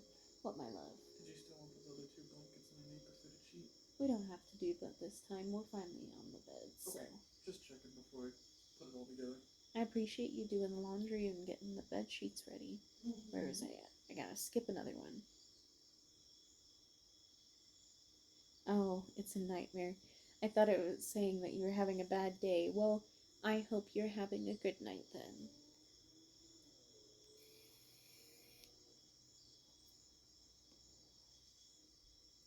Today was a very busy day for me, so I'm glad to be sitting down and unwinding and crocheting a bit with you guys.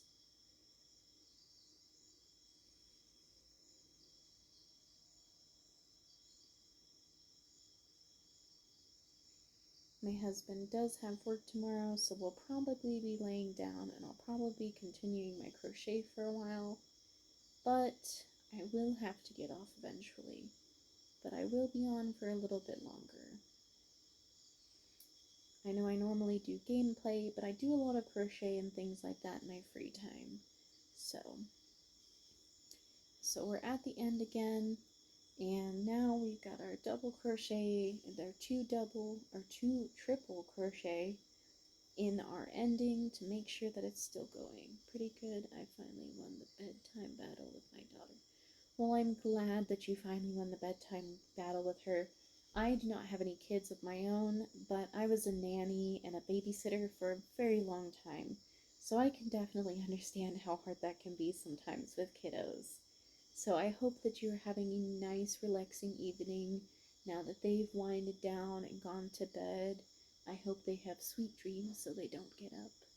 And you can have some nice time for yourself and maybe your significant other to just relax. Hopefully I'm relaxing enough. Normally I don't sound like this all the time, but when I do things like this, I think it's helpful. It's nice and calming, just sitting with some nice background, ambiance music, a nice soft voice, and just crocheting for a bit. So, hopefully it calms you down and you can have a nice, comfortable evening. I'm going to be doing a double crochet here in this next one, where I'm going to be doing 2 doubles in each space. Are you a crocheter, Dark Moon Clover? Or are you just watching to learn? Or just watching to calm down?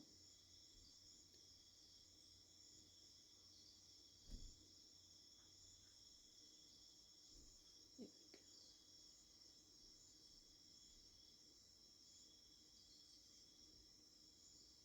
Yeah, Exactly. It's always nice to sit back and relax. One of the things I do to relax with all of the stress and anxiety of the day is to just sit back and crochet a bit. It's nice. I've been playing a lot of Elden Ring these last couple of weeks, so I thought I would take some time and relax and do some crocheting. I got a lot of nice new yarn today, so it's nice. You knit? It has been a while since I've knitted, but I was thinking about knitting something soon. I figured I could try knitting a sweater or something, or a blanket. I feel like crochet is just a little bit easier because I'm ambidextrous, so I can switch hands if need be if my arthritis and my carpal tunnel and my fibromyalgia are being a problem. But I got these nice soft new yarn today because they were on sale at Michael's, and I figured I would start doing some streams of the crochet and other artworks and types of things that I like to do. So whether you like crocheting, knitting, sewing, or anything else, I do plan on posting a lot more stuff like this in the future. New squishies best. Yes, for sure. That actually reminds me, I was thinking about, they make squishmallows and stuff, and I was thinking about trying to crochet myself my own type of squishmallow in the future. I wonder how many people would be interested in that. I mean, it wouldn't be a squishmallow necessarily, but it would be something similar, a nice round stuffy. And I just realized we ran out of stuffing. I know we just used all of our stuffing. Yeah, I think it would be really cute. Like, I'm not very good at too many stuffed animals with crochet because of all the limbs and stuff. But I have made a, I don't know if you guys know what it is. I can't think of the scientific name, but it's also known as a sea bear. It's a little microorganism. I made one of those before, and he's just kind of round with some little nubbins. And so I was thinking, well, I could make something that looks kind of like a squishmallow, because then I can just make a little round buddy and then put a little face on him. I've got a couple of squishmallows, but normally I don't get my hands on the ones that I would like to have. But I have two, well, one and an off-brand one, and I think they're really cute. So I was thinking about making one myself. I do sewing as well, and a lot of other types of things. Maybe use a bigger yarn. That is a good idea. But I don't have a lot of bigger yarn, so that would mean I would have to go back to Michael's. And I know I spent a little more on yarn today than I planned on spending, but it was kind of a little bit of, we had to go do taxes today, so I thought I'd give myself a little bit of a reward. I knew that Michael's was having a nice big sale, and with my skin condition, I try to find some softer yarns. So I figured since they were having a big 30% off sale at the end of the month, and they had a lot of yarn, I'd go and get myself some of the nicer, softer yarns. Yeah. I mean, I've learned how to do some tighter stitches with some larger stitches, so I could probably still pull it off. I was also thinking of what if I crocheted a squishmallow, but instead it was filled with like rice or beans, because I need a heating pad and I don't have one, but I could microwave him. Tried using triple strands. I've used lots of things like that, and that's actually what I normally do when I need a thicker yarn, is I'll triple up the strands. So if I want to triple up the strands, normally I just pull it, right? So you got this big old loop, and then you can just pull the other string through like this, and then you got it like tripled up pretty easily. And my Nana actually recently told me that's just like really long crocheting and then crocheting what's crocheted. And I thought that was really funny, but I have thought about that. And I could do that and then put like beans or rice in him, and then I can microwave him and he can double as a heating pad. So I was thinking about doing that. I was also thinking, because I've made baskets that I've crocheted that's triple strand before, my Nana was asking me how I did it, and so I told her that since she made an account tonight and everything, that I might make one out of some of the trash yarn, or not trash yarn, but I have a bunch of scrap yarn, so cotton yarn only. Is cotton yarn the only one that you can microwave? Is it because of the light plastics that can be in certain yarn? I didn't even think about that. I'm glad you said that. Because I didn't even think about it, but some of them are like polyester and stuff, and I don't think you can microwave polyester, can you? You can probably only microwave cotton.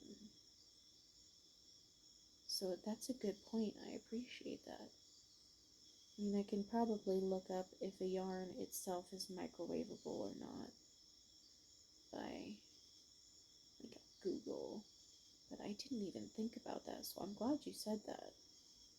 Can't microwave acrylic. That makes sense. Acrylic is not microwavable, and I would not have even thought about that. But yeah, I could get some certain yarns that are like cotton or something that is microwave safe.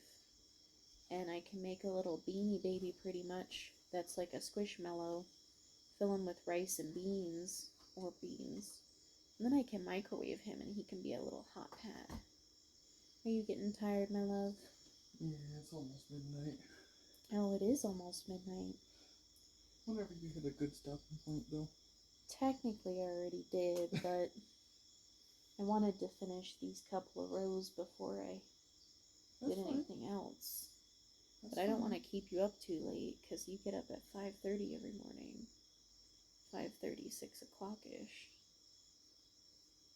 I mean, I know I'll keep working on this, but then I'd have to get off my live.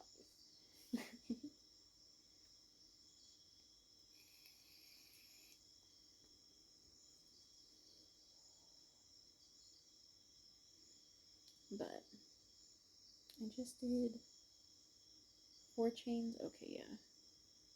I'm gonna go back to doing another row of the triple with a space.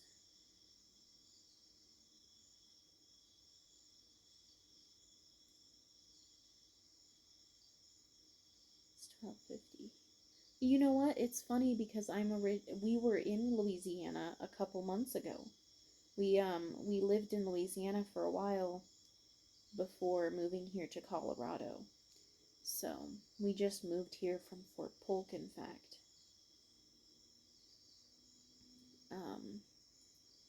But yeah, we just moved here from Fort Polk. It's crazy. I forgot Louisiana's an hour difference from us right now. Can't wait until next year, because they're getting rid of daylight savings time. So that'll be great, because I suck at keeping track of daylight savings time. Ooh, let's be honest. Although most people I know are pretty good at keeping track of it, it just always throws me off. And I slept in a lot yesterday and a little bit today before we had to go run errands and stuff. So I'm still wide awake, and I had a coffee, which I hadn't had coffee in a while. Yeah, they said that they're getting rid of daylight savings time next year. So next year, when we're supposed to switch to daylight savings time, I guess we're just not gonna. I guess we're gonna switch back this year, and then next year, from what I've heard, they're not gonna do daylight savings anymore. Which, I'm originally from Arizona, so daylight savings never made sense to me. But I'm kind of glad that they're getting rid of it, because it still doesn't make sense to me. I'm originally from Arizona, so it's so hard for me to wrap my head around daylight savings time as it is, because Arizona doesn't have daylight savings time.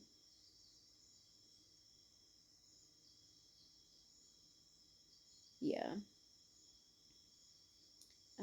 But yeah, I guess like they're getting rid of daylight savings time. Um, Based off of what I heard, it's supposed to be permanent for everyone, but I feel like some states might actually reenact it. I don't know. I mean, I don't know if you guys know the history of daylight savings time, but it was originally to make factory workers work longer hours. That was mainly the reason why it was enacted in the first place. But I guess a lot of people don't like daylight savings time. I mean, I never understood it, so I'm just glad that it's going to be gone. And I heard that with daylight savings time no longer being a thing anymore,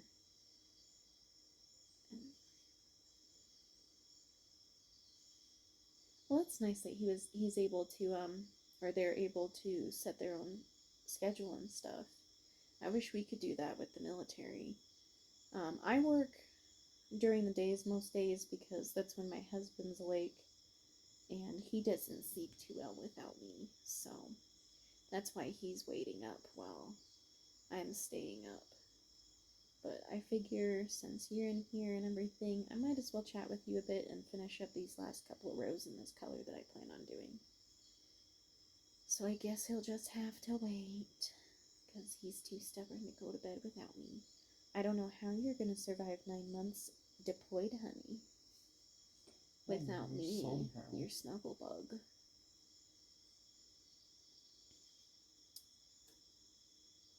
But yeah, I would work at night, but I'm disabled and I haven't been able to find many jobs that I'm comfortable working anymore. Because most jobs aren't very flexible with my problems and my doctor's appointments and all that good stuff.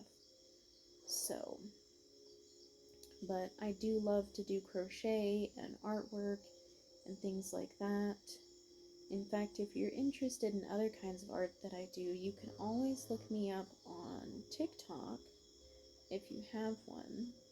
My TikTok name is Little Psycho Anime Lover, and that one I put a lot more art on. It is a newer thing. Like today is one of the like main first art crochet videos I've done.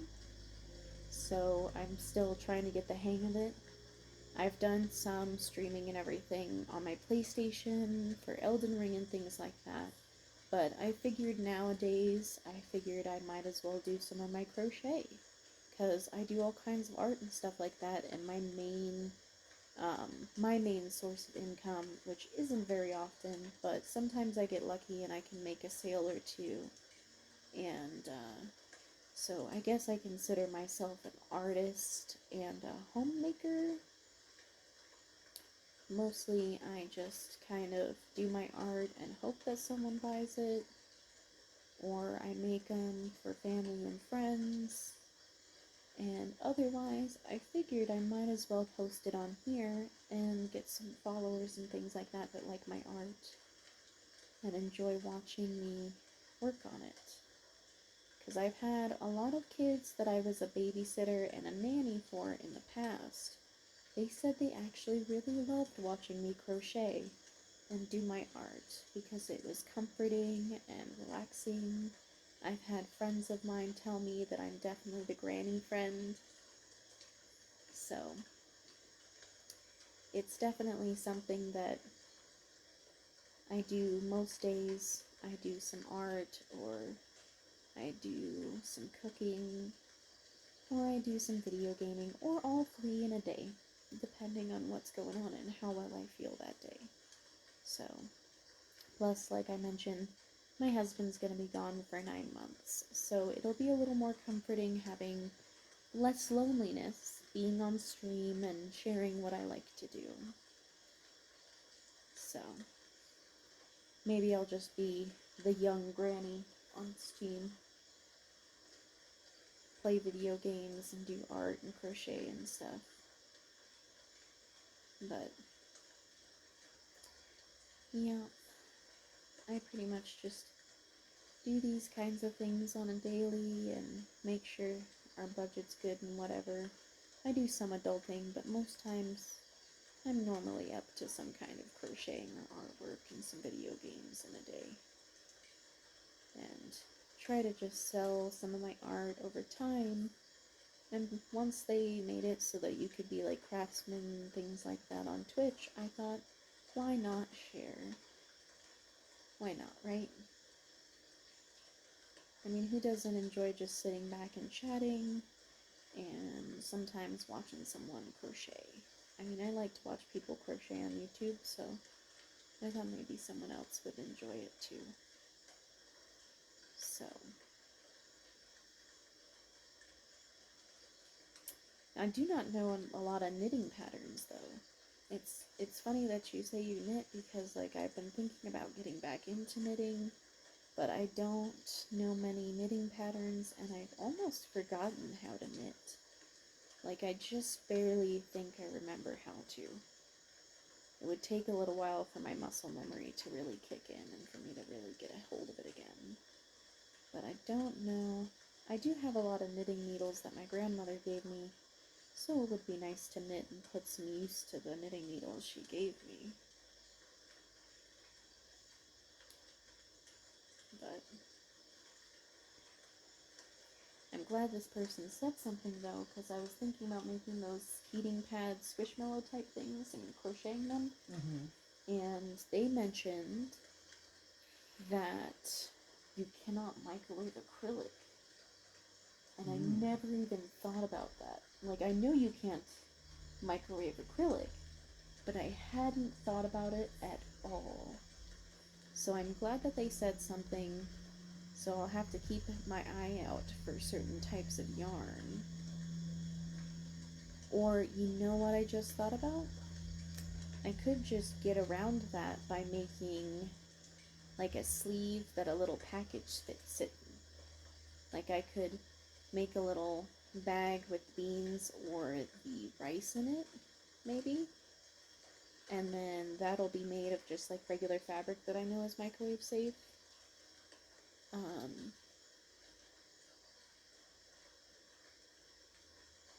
Oh, that is a good idea.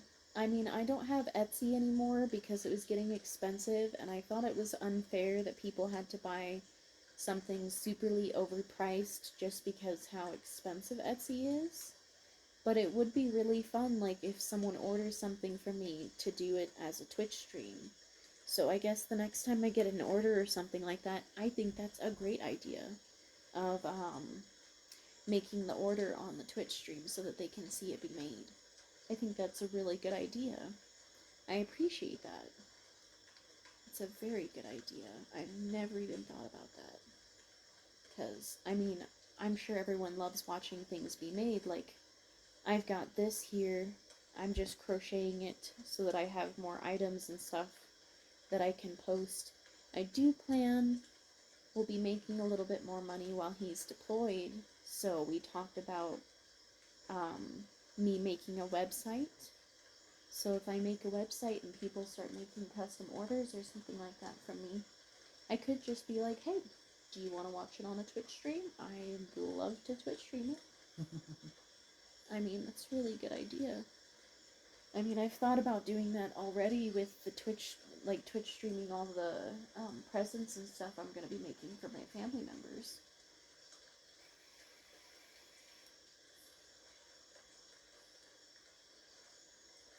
I've tried selling on Facebook Marketplace, but I've had a lot of people be really rude. And like, I even had some people where they said that they were going to buy something and I started making the item and then they canceled it and then they like were being kind of rude in the comments. So, I don't know. But yeah, I could start doing some of the stuff that I have so far on Marketplace so that I can raise some money for my website. Although I didn't do any crochet stuff for the most part. I normally did like paintings and some other types of artworks on Facebook Marketplace. I haven't tried posting very many of the crochet things. I think I posted one blanket, And I only got one person saying anything about it, and they were just like, I could just buy this from Walmart. And I was like, well, then go buy something from Walmart. It's not made with love like I do. Well, okay. It's like, if you buy it from me, you know it's made with love. And it's handmade. And the best thing about crocheted stuff is I normally offer to many people when I crochet something, especially like baby blankets. What I tell people is you can buy a baby blanket from me, but once the child has gotten too big for their blankie, you can always send it to me and I will find yarn that is similar or even in different colors if they want, and I can make it bigger to fit their child.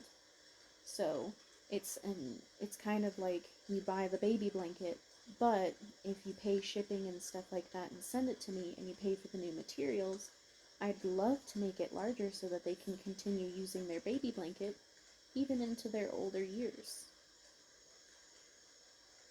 Yeah, I normally have a lot of supplies and things like that, and I hadn't thought about having them pay for the cost and supplies beforehand before making it, because I do try to give people some time to cancel, because you never know.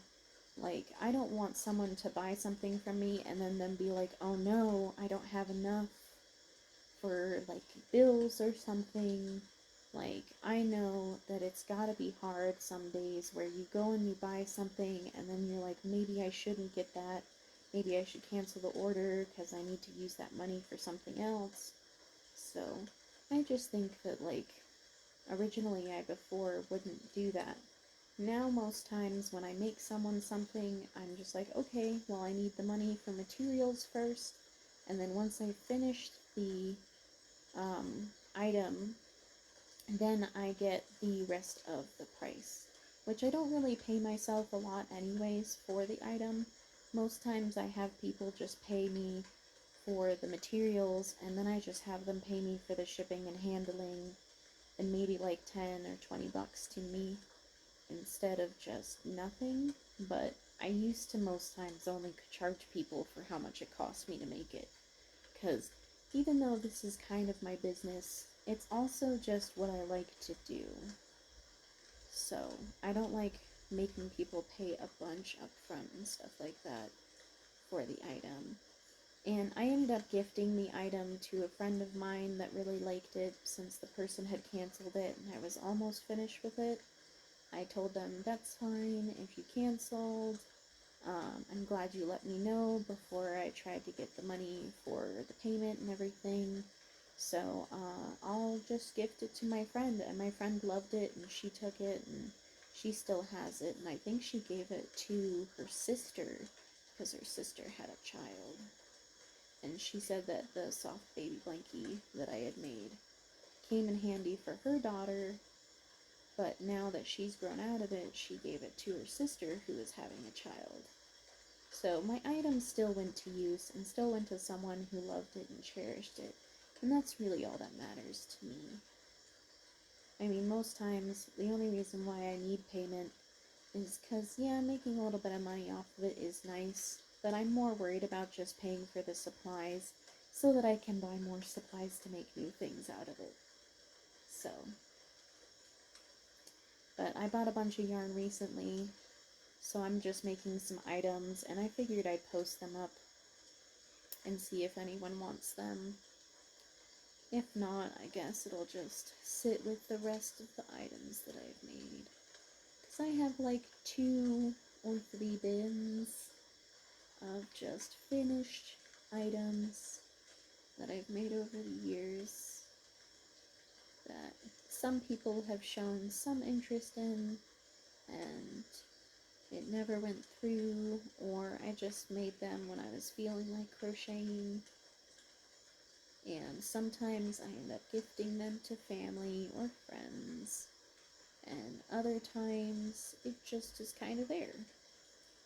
I know a friend of mine from TikTok, her and I just did an art trade where her and I both made each other mystery boxes, and I told her I do a lot of different types of art, and she does a lot of types of art, so we sent each other boxes full of art that we feel are for each other, incorporating our favorite colors and such into each other's boxes.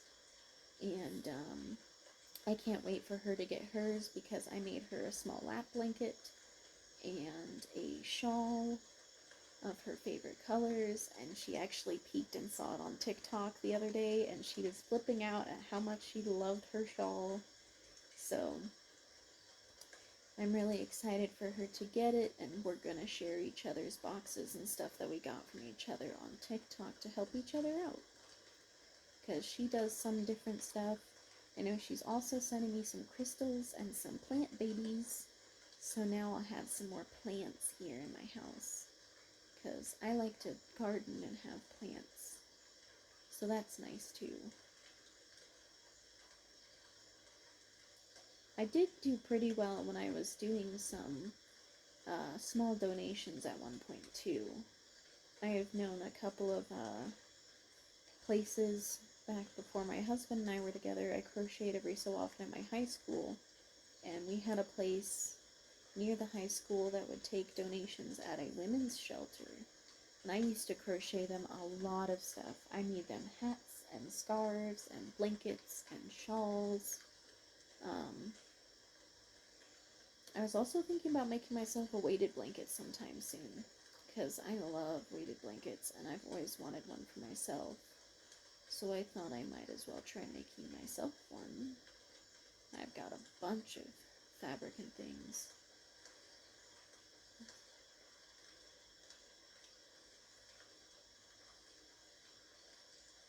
Yeah, I mean, certain items I've made, I have no idea or no recollection of how I made them. Other things like this, like it's super easy, but they're a little different with each shawl.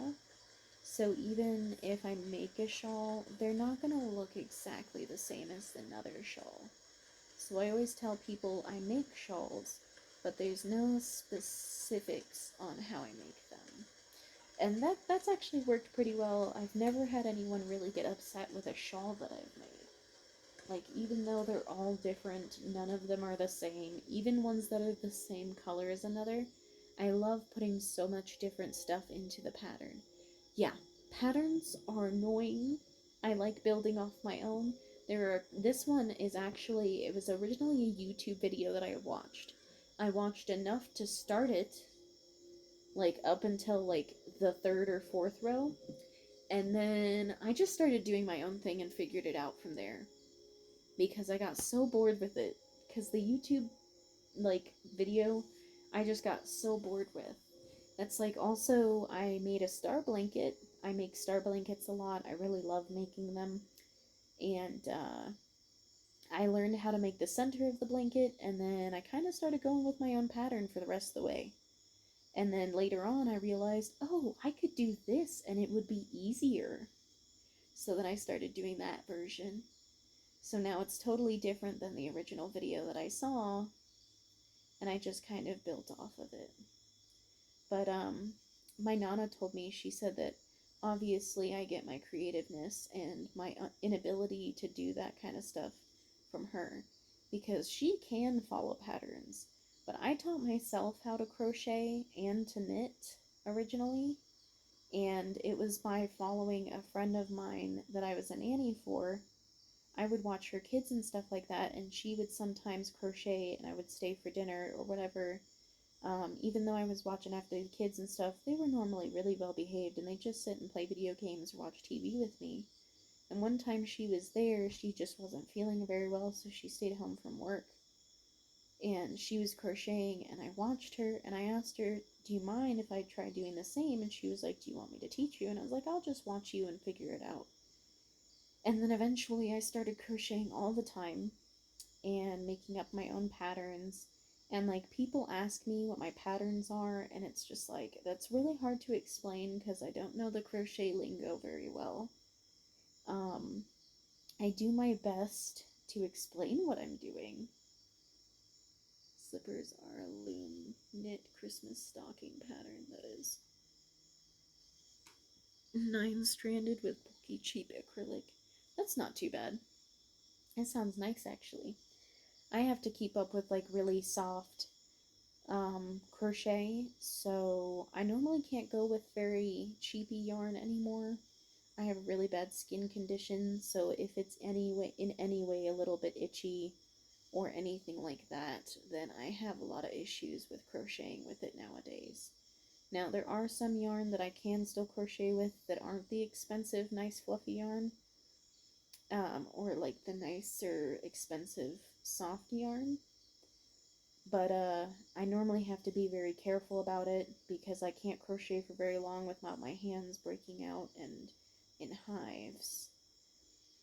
But then, like, when I'm having a good day and my skin is kind of okay, I'll work periodically throughout the day on, like, some more itchier yarns and still get quite a bit done. But lately, my skin has been very reactive to almost anything. And I think it's because we're getting used to being in the humid area and now we're back to a dry climate. So, but I've had a skin condition for quite a few years. It just kind of upped its ante on occasion, where sometimes my skin condition is kind of okay, and other times my skin condition's just like whack attack, crazy.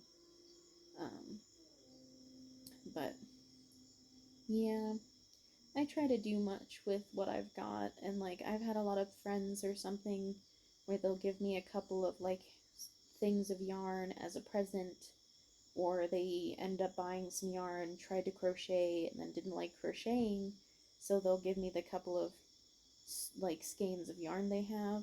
So I normally try to find a use for it, even if I have a problem with it on my skin. Because it's like, if I have yarn and it's free yarn, why not make something with it? Because for me, it's just like, this is one of my favorite things to do.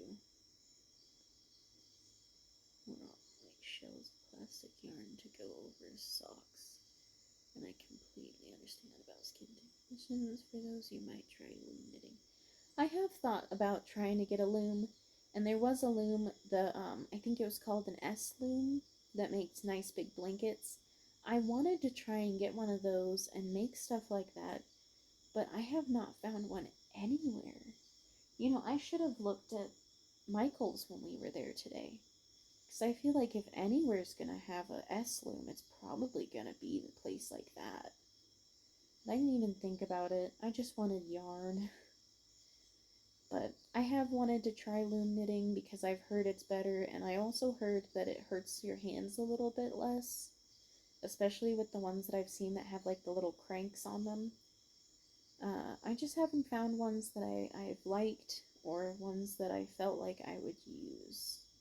So, and I'd also have to learn how to use it.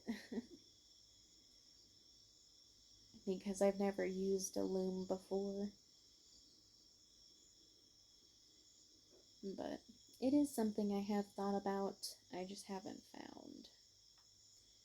But now that we're in Colorado Springs, I feel like we should be able to find something like that a little bit easier. There's a lot more places around here. The lady we were talking with that I did taxes with, she said there's a lot. You know, that is a good idea.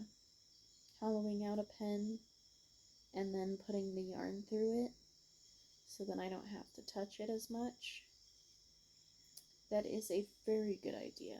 I'll have to try and do that because we do have a lot of pens and stuff because I do a lot of drawing and painting and such. So I could definitely try that. I know we have some dead pens around here.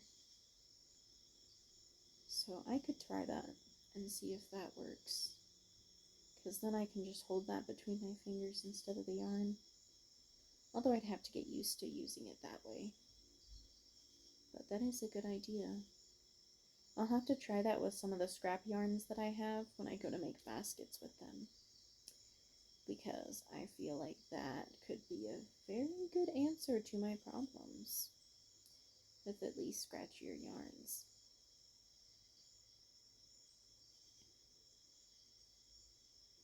But yeah, I like to do a lot of little things, and I'll definitely have to try that out. Although I may have to find like a big old fat marker for that, because normally when I make the baskets with the scrap yarns, I normally like triple up the yarn to make sure it's nice and strong and sturdy. So I definitely have to try something like that though. I wonder if it would work the same with like a big fat straw or something like that. I know we have some thicker markers too that I could possibly do that with.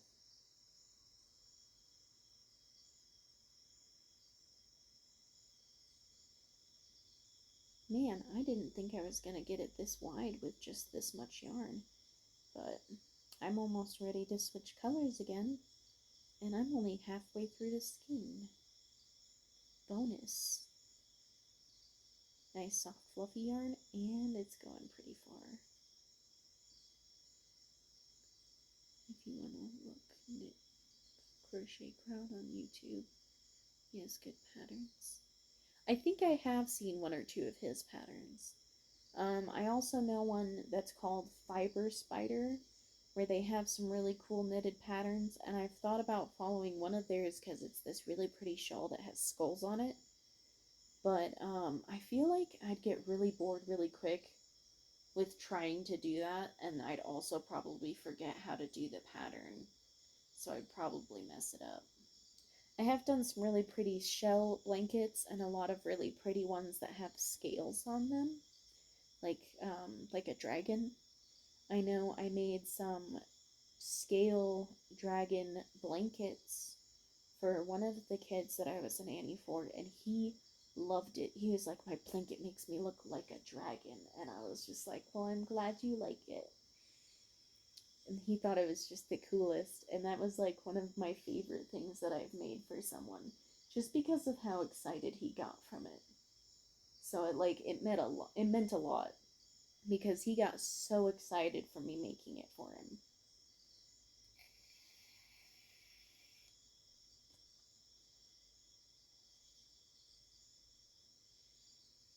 Like, I've only made a couple of things. Like, I've made many things for people, but I think he is the most excited I've seen anyone get from receiving an item I made. Especially since his mom crocheted too, but she said that she had never thought about putting shells on something, and I was just like, well, he really likes dragons and video games with dragons and stuff like that in it. So I just thought if I'm gonna crochet him something, I'll make it a little more boyish by making it look like a dragon. I thought he'd like it, and well, I guess I was right because he flipped out. He thought it was the coolest thing. Which really sucked because that year his mom made him like it was an 8-bit of, oh, what is that character called? Shoot. I don't remember what the character's called now. But it was a character that was like an 8-bit character, and she spent most of the year on it. I only spent like a week making his blanket. And he got super excited about my blanket, and then opened hers after mine, and didn't care, and was just still raving about the one I made, and so then I felt really bad because I was like, oh no, I just outshined his mom. I mean, I know I'm the nanny, but still, his mom's been working on this blanket almost all year, and she had to do every single block and then put them all together. And he was just like, that's cool, but this is way cooler. I look like a dragon. And I was like, sorry? Like, I'm sorry. I'm sorry. It's like, I just really wanted him to like the blanket. I'm sorry. Like, I felt so bad because, like, he just did not care about the one that she gave him. And I was just like, oh no, I'm gonna get fired. I was like, I feel really bad because I know how hard she had been working on it. And he did not care. He thought mine was cooler, and I was just like, don't say that. You should like your mom's more. She put a lot more time and effort into it. I only spent a week on your blanket, and it was just a quick idea that I came up with because I was like, how I've been making the kids' blankets, and I made the little sisters both blankets, and I just wanted to make sure his was less girly. and more like cool and boyish in his eyes. And then I outshined hers, and I was like, oh no. But I guess she made a lot of blankets like that for him, so maybe it was just because he was used to it. Oh, my phone is almost dead. Oh no. My phone. It's almost dead. It's at 5%. Let me finish this one row really quick, and then I will hop off, I promise. Okay. Because I need to change the color after this anyways, so I'll just, I'll change the color and then go do the rest in bed so you can head to sleep. I'll watch some Adventure Time and crochet. Tomorrow's when they're coming for that return, right? Should be. Okay. If not, we'll have to take it to a UPS place, and I don't know where the closest one is.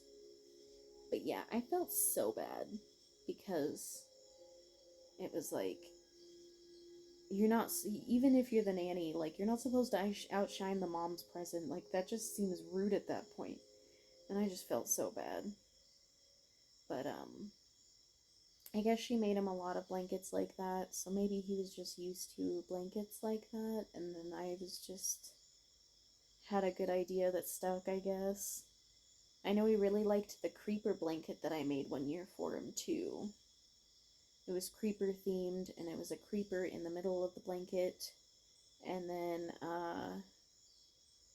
it was black and green border around it. And he really liked that one too. I have no idea what she gave him for Christmas that year because I hadn't been living there anymore. I just sent the kids like presents the year after because it was his birthday or Christmas. I can't remember. But he asked me to make him a creeper blanket, and I did. And he really liked that one too. I actually talked to Christian recently, and he said he still has both those blankets. And I found out recently he no longer lives with his mom, so I guess he chose to live with his father or his grandpa. I can't remember. But yeah, I guess it was a little different than what I guess she was making. I know it was some 8-bit character though that was a Nintendo character. I just can't. I know he was wearing blue. That's all I remember. I know it wasn't Mario. No, it wasn't Luigi. I just remember he's a blue Nintendo character. It's not Ultraman, I don't think. I think it was a different one. I just can't for the life of me think of who he was. Strange enough. But yeah, I felt bad about that. And that was the most I've had, like, anyone really express how exciting and amazing it was until my brother and his wife's reactions to the wedding presents I just recently sent them. Mega Man, thank you. Yes, it was Mega Man. I could not think of it, and I was like, it's like Mario. It's like Ultraman. It sounds like that. I know he's like a Nintendo character. Yes, it was Mega Man. Thank you. It was a Mega Man blanket. Now, I found it interesting though, because she made him a Mega Man blanket, and the only thing I can think of is he didn't have much of a reaction because he acted like he had no idea who he was. So I don't know if he actually knew Mega Man or if she just thought she would do a Mega Man blanket for him. But like he didn't know it was Mega Man based off of what it seemed like. So maybe he just didn't know the character and that's why he liked my present better. I don't know. But he definitely liked the creeper blanket I made him the year after that too. But I thought it was really rude though, because I sent him the creeper blanket. Maybe not rude, but I thought it was weird because he had asked me directly for the creeper blanket that year after I had moved out of the house that I was in and moved like states. But he asked me to make him the creeper blanket, and I sent him a creeper blanket, and I sent the kids all blankets for themselves. And that's what I was thinking. Maybe he knew it briefly.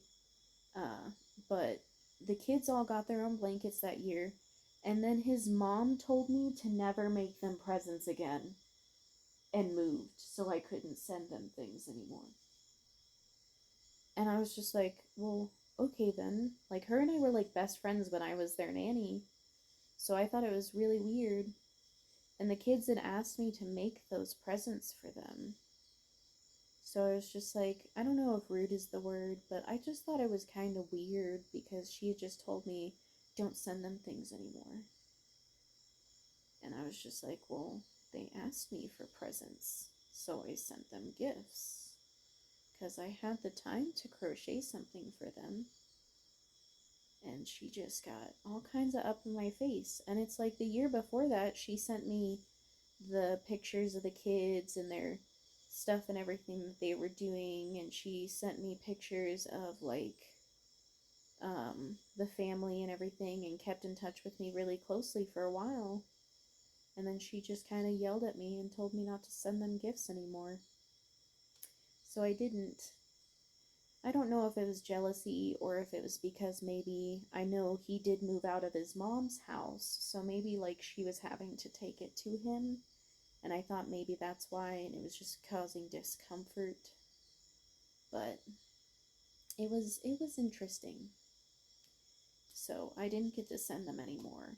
And I know that when I talked to him and his sisters just recently, they all said that they missed getting my gifts. And I didn't have the heart to be like, your mom told me not to send you gifts anymore. So I told them, I was like, well, I've just been really busy and I didn't know what to make you guys. So, but he and I have been chatting a little bit, and it's crazy to know that the kids you were a nanny for are all grown up and like over 18 now. Like, kids grow up way too fast, man. But, uh, yeah, I've been chatting with them recently, and it's really cool because, like, I guess because I was really artistic and taught him a little bit of stuff, he's actually surpassed me, if you ask me, in artistic talent at this point. But he still does his art and everything, and the kids were talking about how they hope that once they're a little bit older that they might come down and visit because I'm like a big sister or an aunt to them. And I was just like, that sounds lovely. Like, I'd love to have them come hang out and everything and spoil their brains out again. Because they were like my own kids when I took care of them. I mean, I was their nanny. And I took care of them all the time. Most days I was making sure that they made it to the bus stop and were fed breakfast, and I would go to school after they were taken to school, and then at the end of the day I would get them from school, and I'd make sure that they had help with their homework. I made sure that they were well taken care of and fed, and I'd help them with their chores, and we had all of our own little things, like the littlest one, her and I would watch Steven Universe together. That was our little thing. And he and I would play Minecraft together. And um, the middle child, she and I had our little thing where she loved asking me questions about stuff because I was getting my translations in Japanese and stuff like that and doing Japanese courses. And she liked anime, but she wasn't allowed to watch a lot of anime, so I was able to convince their mom, like, hey, these are safe anime for children. Like, these ones are just Studio Ghibli movies, so can we watch these? And so they were only allowed to watch them with me if I had watched them beforehand, made sure that they were okay. So they had their whole thing with me and everything, and they call me One-chan, big sister, because I, of course, was teaching them Japanese because they were interested in it. Um, so it was a lot of fun. They were like family.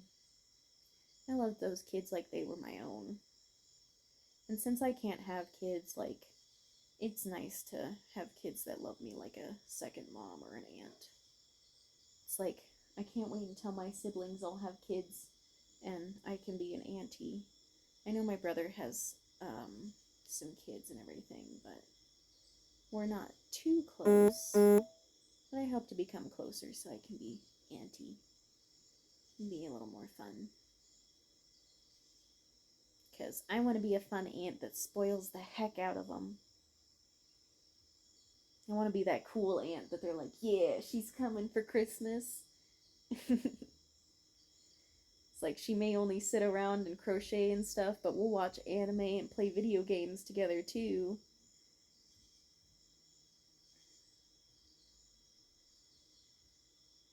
I want to be that fun aunt that spoils the heck out of them. In fact, that's why I'm super excited that I'm making my brother's littlest one a embroidery of dinos later on, and I'm gonna make her some other stuff, and then his stepson, I'm gonna make him some, was it Overwatch? Or no, Apex. It was Apex. I'm gonna make him some Apex stuff, because he's got a favorite character from Apex. So I'm not sure if it's gonna be a painting or an embroidery, but I'm gonna make some Apex stuff for him. I'm gonna spoil them.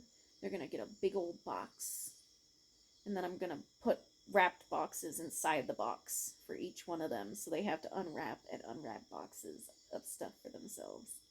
But it'll be fun. And send him lots of cool gifts. I wonder if he likes figurines too, because like I saw a figurine for that Apex character that he liked, and I was wondering if he likes them, because I could totally send him some Apex figurines too, because it wasn't too expensive. Yeah, I'm really excited to send them gifts and everything and be a fun aunt, because it's like, I can't have kids, so I'm gonna spoil y'all's. It's like, I'm gonna spoil all my brothers and sisters' kids. It's like, I got 2 sisters and 2 brothers. That's gotta be plenty of kids in the future. So, unless if they don't want kids, but most of my siblings do want kids. And I bet my brother and his new wife, I bet they'll have really cute kids when they have kids. And I know he's already mentioned how they want kids, so it'll be cute. Especially since, like, his wife has really pretty curly blonde hair. Could you imagine? Most of our family are actually blondes, so I'm surprised that both my brothers are not blonde. So it's like, I bet their kids will be really cute with really cute curly blonde hair. I bet it would be adorable. But, yeah. I just spoil my brothers and sisters and their kids. That's good enough for me. And then, like, I've had friends where their kids see me as family too, so it's like, I told my best friend that if her daughter wants, she can always come down and stay with me for a summer or something. Especially since she's getting older and she can kind of take care of herself. And I told her, I was like, yeah, you can come hang out with Auntie. We'll play video games, watch TV. You won't have to deal with your brother. I was like, oh, wouldn't that be so much fun? She's like, God, I can't stand being here with my brother. And I was like, yeah, you can come hang out with Auntie for a summer. It's like, I may only sit around and, like, play video games, watch TV, and crochet, but we'll have fun. I told her there's plenty of stuff to do here in Colorado Springs, so we could go to the aquarium and the zoo and go pet wolves in the frickin' mountains that they have, the mountain wolf sanctuary thing. She sounded pretty stoked about that.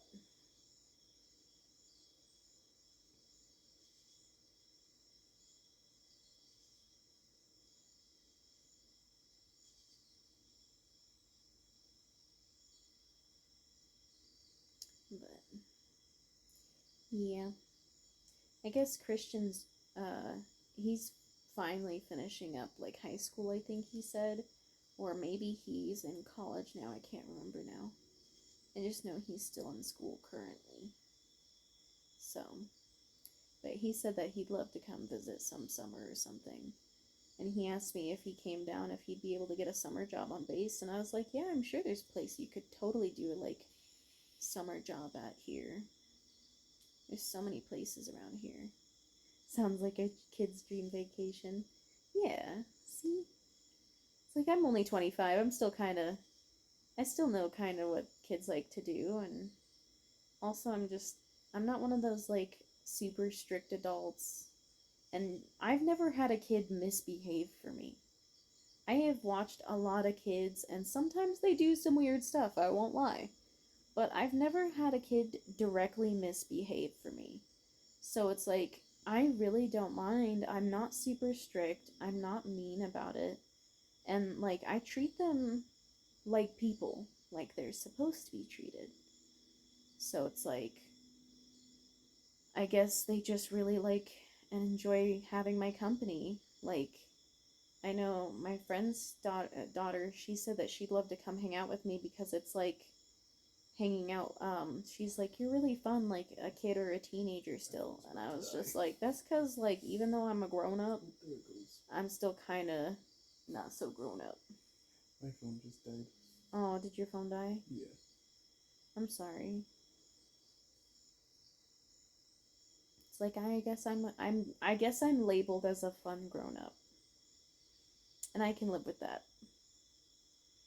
Now, yeah, it sucks that a lot of other grown ups are like, you need to grow up. It's like, I do everything I need to do grown up style, but I also do what I want and have fun. So I guess if that makes me not grown up in your eyes, then you don't care. It's like, sucks to suck. You guys sound like you're boring. It's like, you are either mean or boring if you think that I'm just a child. It's like, well, I have just as many responsibilities. I take care of most of them. And I've learned how to live life comfortably and funner than how you do, I guess. It's like, I'm sorry that I want to have fun. Is it because of my stuffed animals? Is it because of all of my collectible items? Is it because I watch cartoons and anime? I don't know. But, oh well. I guess whatever. It's like, don't be so judgy. I don't know. It's like, I wouldn't say that to someone. It's like, you don't know how people live. You don't know how their lives are. Some people didn't get to have childhoods, so sometimes we just have to go with the flow. If you're an adult, you get to do what you want as long as you're following the rules. So why not still be a big kid?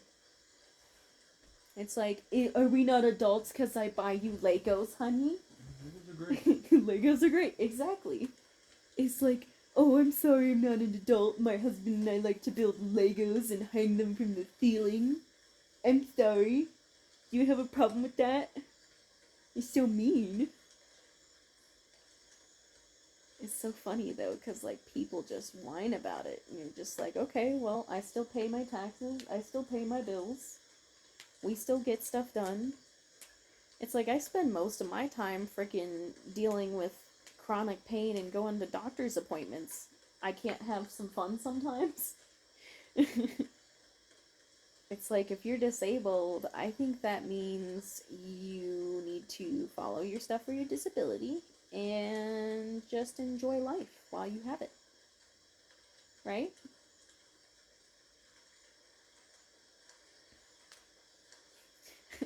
It made me think for some reason, like, I was talking about how we have all these, like, stuffed animals and other things, and it's just like that thing from TikTok, material girl.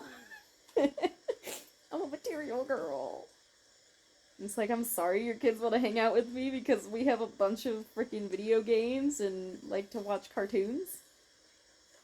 It's just like, Lily's freaking like 12 or 13. Maybe she just turned 14. I don't remember. But it's like, of course she wanted to come hang out at our house. We have 2 huge TVs in the main living room. There's a TV in every other room. We have 2 PlayStations, an Xbox One, Switches, freaking the Oculus, and a PlayStation VR. It's like, we have video games for days.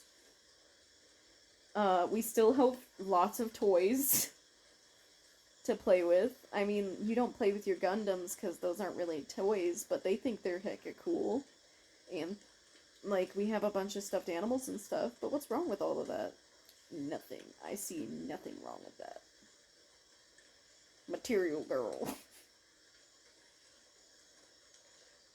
It's like, you're busy all the time. You have to do stuff in the military, and it sucks.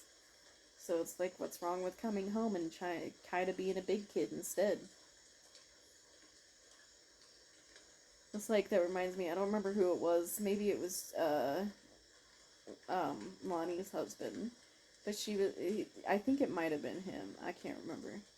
But someone said that, like, they were like, you mommy him so much. I was like, I'm a year older than him. And so what if I cook and clean and take care of him?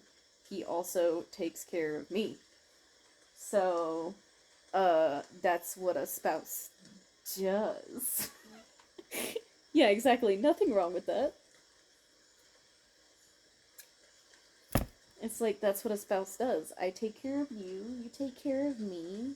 I mean, honestly, even though I take care of you a lot, I feel like you take care of me more. You have to make sure that I eat. You have to make sure that I sleep. You have to make sure that I take my meds on time before I end up bursting into hives. You help me with getting errands run when I'm too agoraphobic and can't leave the house. You also help me with cooking and cleaning, even when I can't. It's like, honestly, I feel like you do more, because you also go to work, and you work in the infantry, and it sucks. So it's like, and I'm the one mommying you? It's like, excuse me, just because I do the budget and make sure that we have food on the table doesn't mean shiz. Doesn't mean shiitake mushrooms, okay? I can't say certain things on stream, so I'm trying to come up with other stuff to say. But it's like, seriously? Seriously.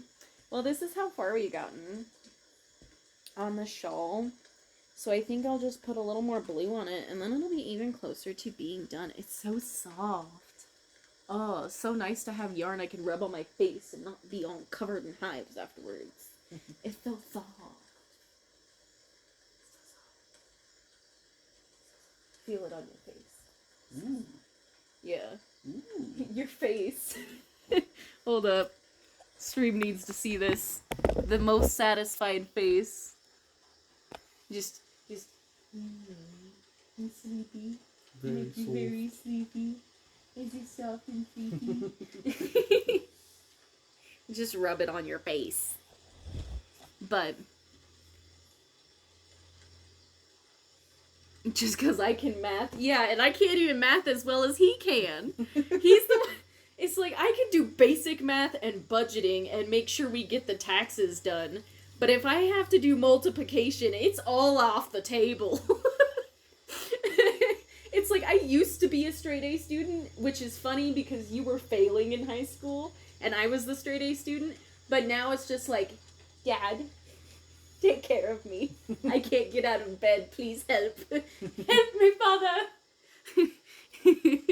It's like, you may be a year younger than me, but that doesn't mean I'm robbing the cradle, okay? It's like, you're turning 25 next year, and just because I'm turning 25 this year doesn't make me the mom. Although a lot of people say I'm the mom character. I do like to sit and crochet and grumble about dumb stuff on occasion.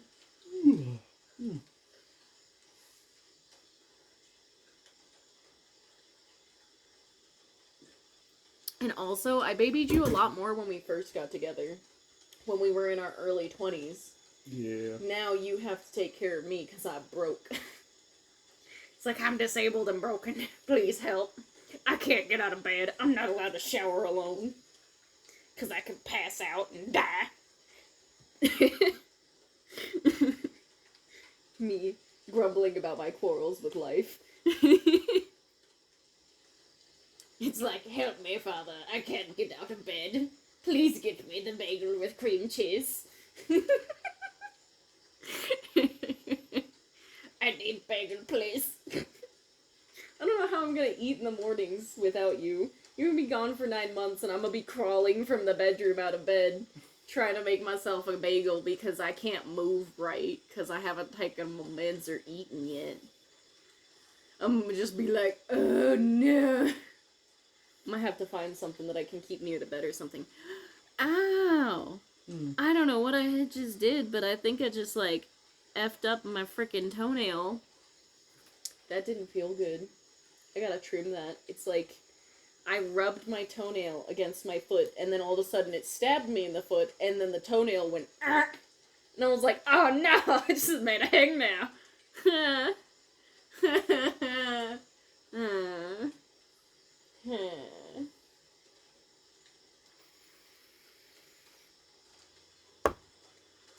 I think only having 4 hours of sleep last night is finally getting to me. Yeah.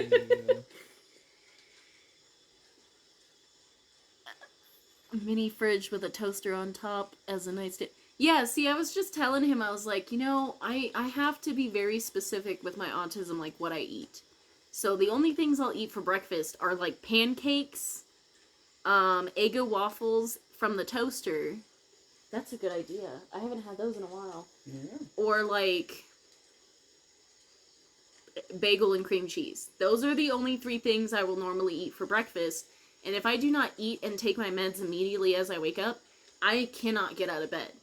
So I was like, what can I do? And I even joked about getting a mini fridge and then getting just getting the toaster and putting it in the bedroom and then putting a couple things in the mini fridge. And then we could keep our Capri Suns in there too. Because I live off of Capri Suns, Gatorade, and Dr. Pepper. But because they keep not having the blue Gatorades that I want or the grape ones, it's just been Dr. Pepper and Capri Suns consistently. So it's like, I think I'm gonna end up having to do that. It's not a bad idea. I mean, I've tried to get up and feed myself these last couple of weeks, and it's just not worked out. I fell in it. I smacked my face on the doorknob. I will be honest. I'm glad I don't got a bruise. Like, I managed to get out of bed, but as soon as I went for the doorknob, it was like, oh no, it's too just knocked my face into the doorknob. And then I was just like, okay, I'm gonna crawl back into bed now and pretend it didn't happen. And then you came home from PT, and you came and fed me, and I was just like, I'm not saying a word. I'm not saying a word. I cannot, no. I cannot no more. I cannot. It was an experience. It was just like, hot, you thought you could get up and feed yourself. And it's like, I just wanted to eat. I just wanted to eat before you got home so I could be like, look, honey, I fed myself today. But instead it was like, no, eat doorknob. But it was just like, it was like this part of my face. And like, it hurt for like a whole 2 days. But I'm surprised, like, it didn't look like it bruised. But at the same time, you really can't see where it hit because of where my glasses sit. So I feel like maybe there was a bruise and you just couldn't tell. I don't know. Yeah, I hate when gravity's just like, eat a doorknob. Have some sidewalk.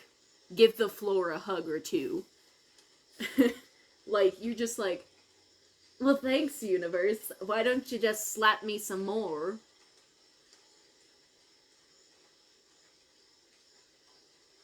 But I'm starting to get, like, sleep-deprived crazy, and I don't even know what time it is in Bryce's. Almost 1. Oh my god, I'm so sorry. You have to get up in, like, 4 hours. Okay, well, I'm gonna end the stream here before I drive my poor husband to driving into a ditch on the way to work. But, love you guys. Everyone have a good night. I will be back on tomorrow. Either I will be playing Farming Simulator or more crochet. Or sewing. Oh no, we didn't get my sewing machine today. So, not sewing yet. But I will be doing some sewing later on. But I have some crochet and some embroidery that I gotta get done soon. And I will try my best to sleep well, but I'll probably be up for the next 4 hours. In fact, I'm still debating on whether I should take my yarn with me to the bedroom, because if I do, there's a high chance that I will not go to bed until after he's left for work. But at the same time, I want to crochet some more, because I've got insomnia and I can't sleep. But everyone have a good night. I will be back on stream tomorrow. If I finish this tonight, then I guess I'm doing something else. But I will show it off to make sure everyone gets to see it. So, if you guys want to follow me on TikTok, I am Little Psycho Anime Lover on TikTok, and you can also find me on YouTube. Eventually, sometime this coming week, before everything deletes, I do plan on downloading everything from my streams and posting it on my YouTube at some point, and maybe I'll learn how to edit in that time, I don't know. But, yeah, everyone have a good night. Bye. Yes, I would like to end stream. Oh, what did it do? It did not